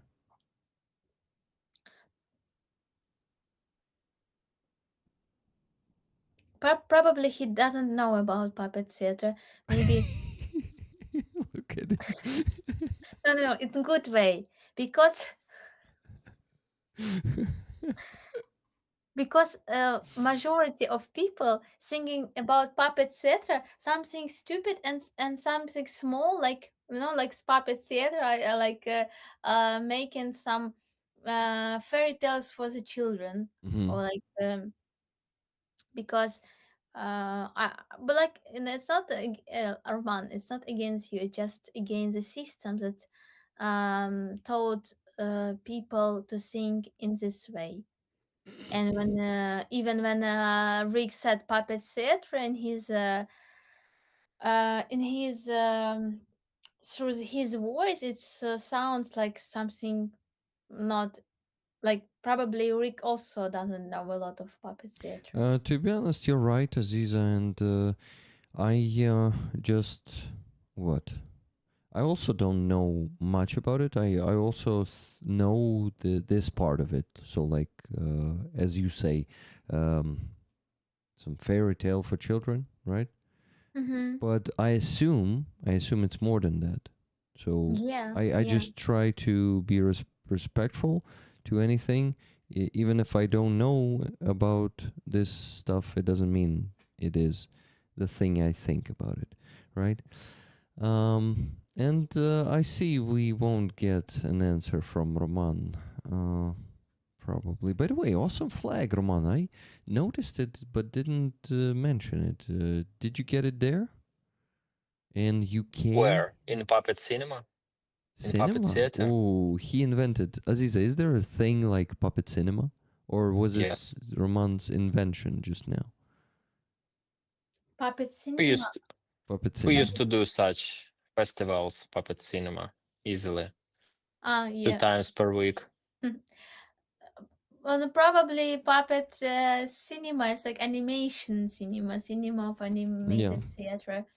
Like a lot of the films, a lot of films, especially from the old time, they use puppet for different,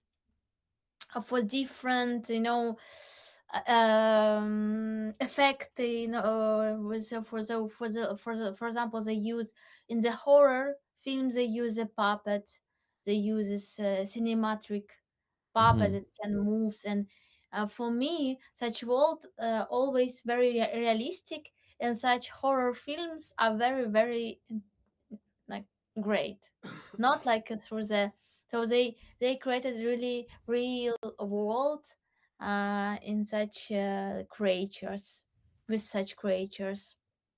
Probably, yeah, we have cinema puppets. Yeah, for sure. Puppet cinema. There is such thing. I also thought about this. Um, guys, we had 10-cent donation from Kathy S, to make it 333333. Yeah. Now it's 6 times 3. It's the sum of money we raised. No, guys, it's not 333,333. It is $3,333.33. Great result, and thank you so much, Surfer Des, for bringing me to the goal of gifted memberships, because this was the last 20 we needed to get to 300. Thank you so much. And everyone who did it before: Cass, 5 of them; Terrence Salvet, 20; Robert Johnsart, 20 more; Elvin Archer, 5, and I mentioned all the previous ones before. So let's go to the raffle and try to go to bed, because I see some tired face when I look in the mirror. Yeah, so I need to go to sleep. But Roman seems like he could have a sleep too, I would say.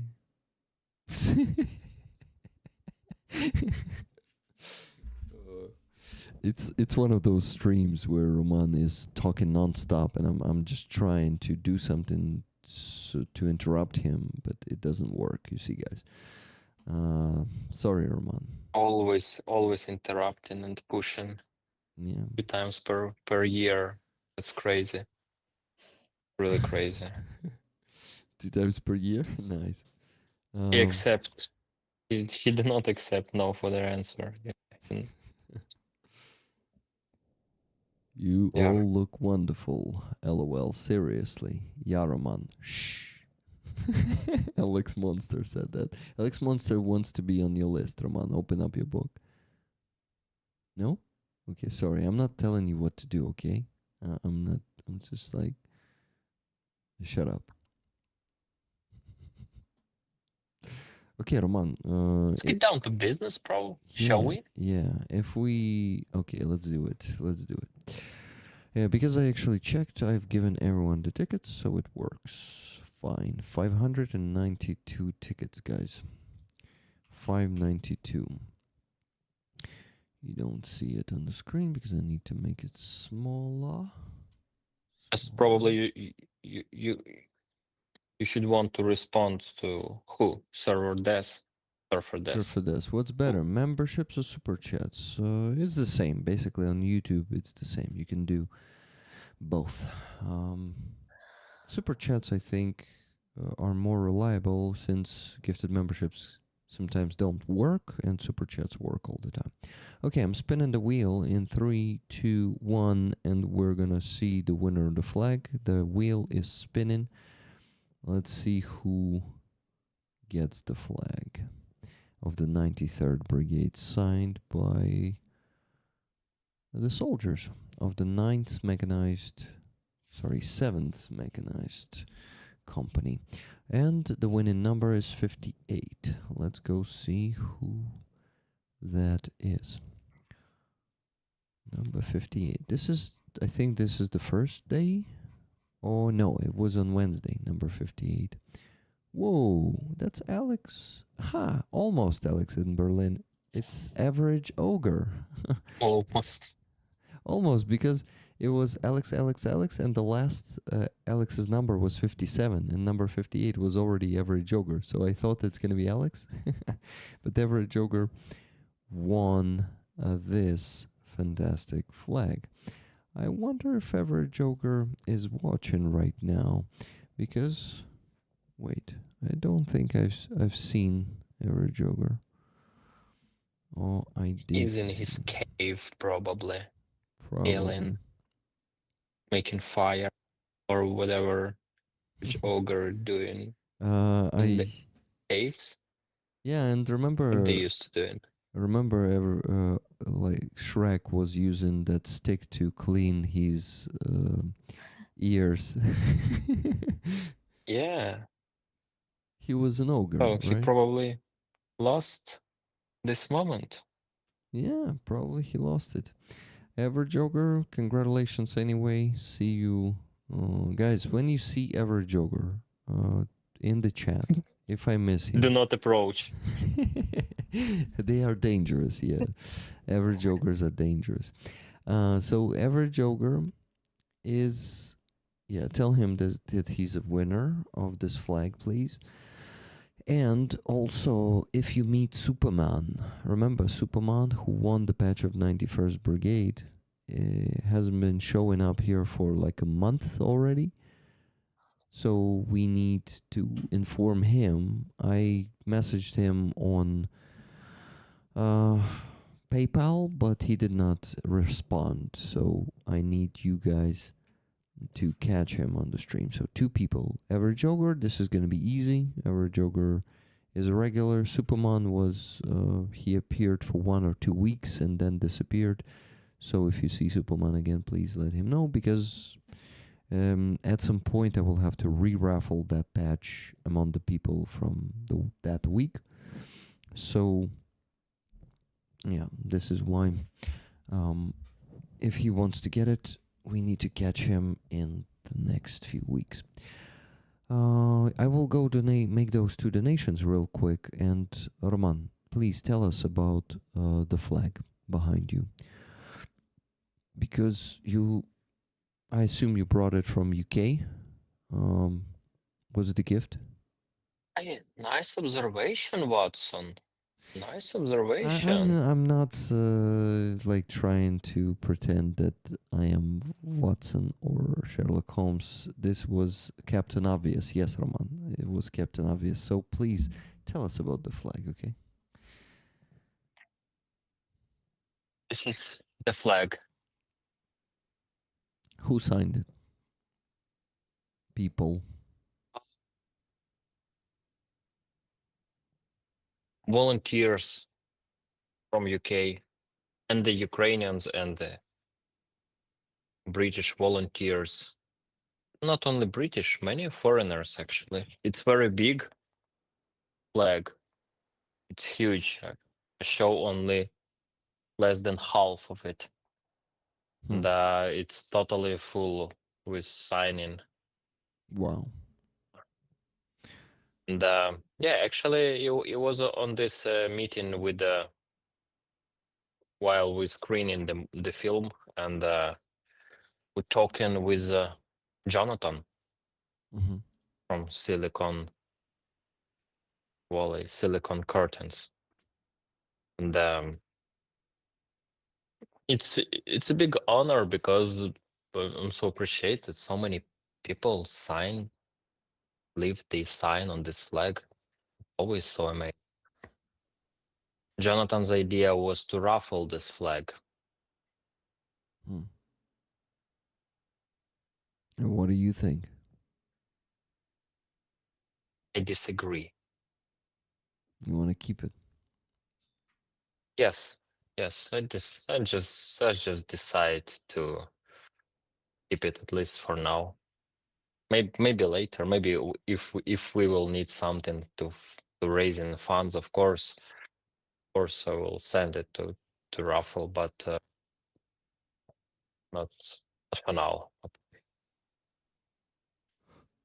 Okay. But if you start pushing me with this 2 or 3 times per year, like with painting, maybe in a few years we will raffle this. No, don't worry about that. I won't be bothering you with this. You? Yeah, You won't be bothering me with. I won't be bothering you with this. Okay. Only Okay. with painting. Only with painting. By the way, about that thing behind the flag, Kefir told me it's totally not a problem. So you can Behind the flag? show it off, yeah. How do you know it's behind my flag? Because it looks like it's shining through the flag. Just a little bit. Nice Another observation. It's like you're really from Scotland Yard. Stop mocking me. No. It's good. Good start. Not bad for rookie. Not bad at Yeah. all. By the way, Aziz, a nice T-shirt with Rick tried Crimea. to just. Another observation. Yeah, I This is wanted to share. This is a gift from I was in the day of theater. I was on the lecture, буде англійською забула. Lecture. Lecture. Lecture. Mhm. Lecture of Galina Chikaeva. She was director in Akhmejit in Simferopol, in Crimea, of legendary art center Karman. And so she gave me this T-shirt with Crimea. It was so amazing gift. I like it so much. Yeah, awesome T-shirt.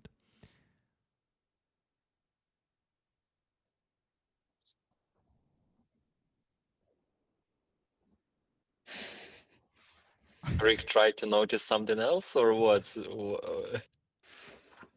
Rick is just being silly. Rick is working on donating the money.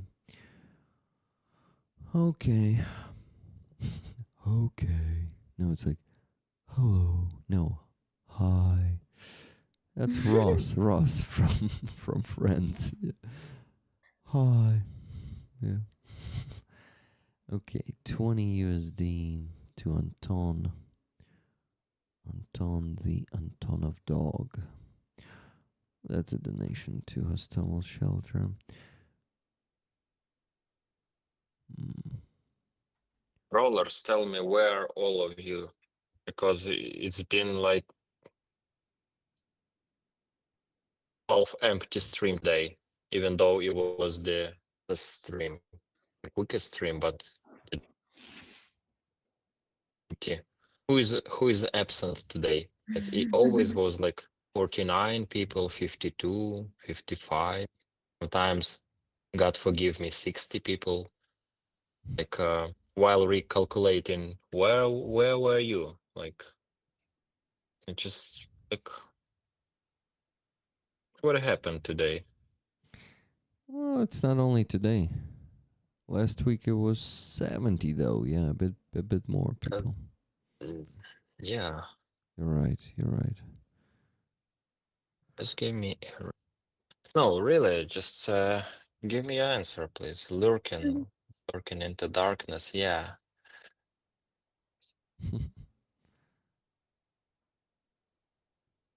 Good Nacht. Yeah, good Nacht, good Nacht. So where half of the group? Kids. They missing the election. Okay, went for work. Sounds like when the run started, everything dropped. The left. Cooking. Oh, Cheryl, you can cook and watch stream. At the hospital most of the day with my dying dad. Maybe some people need to be outside if the weather was good. Oh, sorry to hear that. Sorry to hear that, Sally. Lulus. It must be tough. Never been in this situation yet. It's tough. Yeah. A reading week, school break. Yes, it's school break in Eastern. Uh, but wait, school break. I have some friends who are already moms, so they have kids, and they know about school break. It's not yet. It starts from 4th of April. No, you can't trick me, guys. Connections. I know kids' schedules because it's with moms.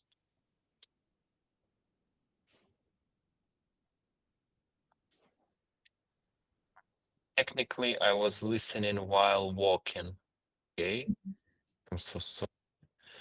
Yeah, sorry to hear about father. Yeah, that's it's tough. It's spring break here in the US. Oh, probably a lot of rollers are parents and they have little kids. And instead of listening the stream, they spending time with kids. That's amazing. Okay. And yet you can bring kids to the stream. Just don't give them mic for so long time because Rick need to calculate donations and no need to distract him. Ring. Confidential, Roman. But it's confidential, sure. Please clarify your statement. It's very important. It's Eastern celebration also. School break. Hold. Oh, Easter celebration, yeah. It's already on holiday here in UK. Yeah, Alan Archer. I believe you was those rollers who almost visit the events. We almost met in UK. Yeah, rollers, I remember your promises that we will see each other on this event in UK. And yet was no rollers at all. Even though there was many people, like almost 60 people, like not so bad at all. But no rollers at all. Yeah.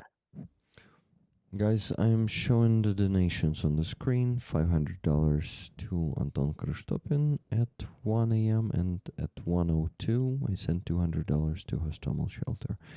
So the last donation was 4 minutes ago. Thank you so much for donating so much and so fast tonight. We did not have to sit here until even 2 a.m. or I ask another couple of questions to my guests and we will sit here until 2 a.m. But I would like to go to sleep now, okay? So this stream has been going for 3 hours and 43 minutes. It's better to have more time together next week, right? Two, many more times than usually. No, I'm not planning to stream too much next week. I'm actually gonna take it easy next week and probably stream just 2 times during the week because it's this week was crazy. Having 4 streams during the week and 2 on Sunday is a bit exhausting, so I try to have more sleep next week. And I wish you the same. Roman, Aziza, have a great next week. Rollers, you too. Thank you so much for all this huge support that you provide all 3 of us with. So to support my guests, you can subscribe to their Patreon, Roman's Patreon, or to Aziza's base. This is always a good initiative to support, good people to support. So,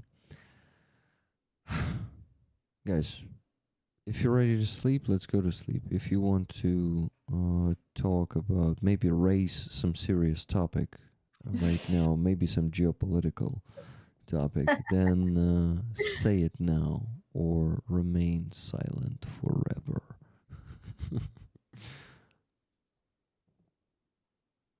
Hey, I'll give Mike for our host. They will continue conversation about geopolitics probably. My task here is done. Shaprish, as always, yours. Yeah. Good Thank you, night, Rollers, Roman. for this stream. And interesting guests as well. Yeah, very good Aziza, guests. stay strong there in Odessa. Yeah, Ziza, Thank you. Yeah.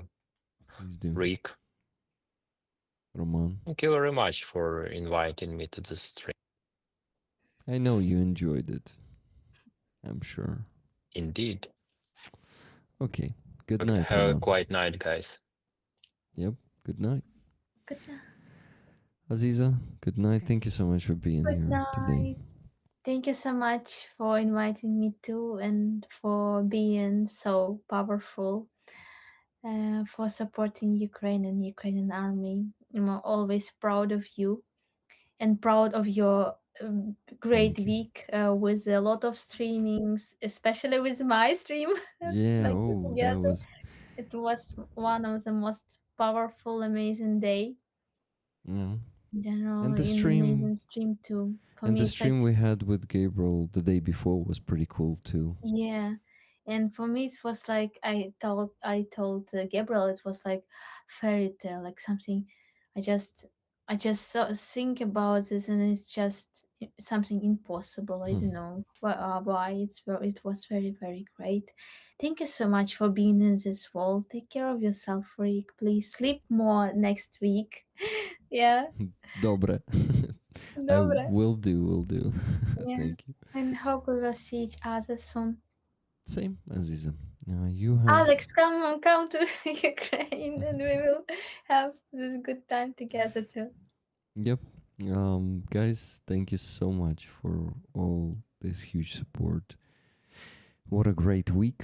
A bit tiring considering how crazy it was, but still amazing. And Aziza, thank you very much for becoming one of the 100 Women of the Year and getting that award.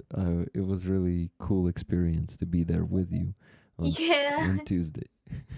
no, it's great to be together on Yeah, that day. Yeah, I yeah, think to it share. will be in memory. To share this moment is really cool. Thank you, dear rollers. See you on Tuesday. Probably on Tuesday I'll have just a donation stream.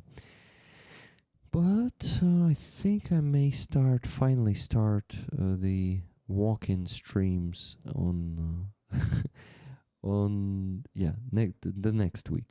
I hope so. It also depends on the weather, but the day became longer now.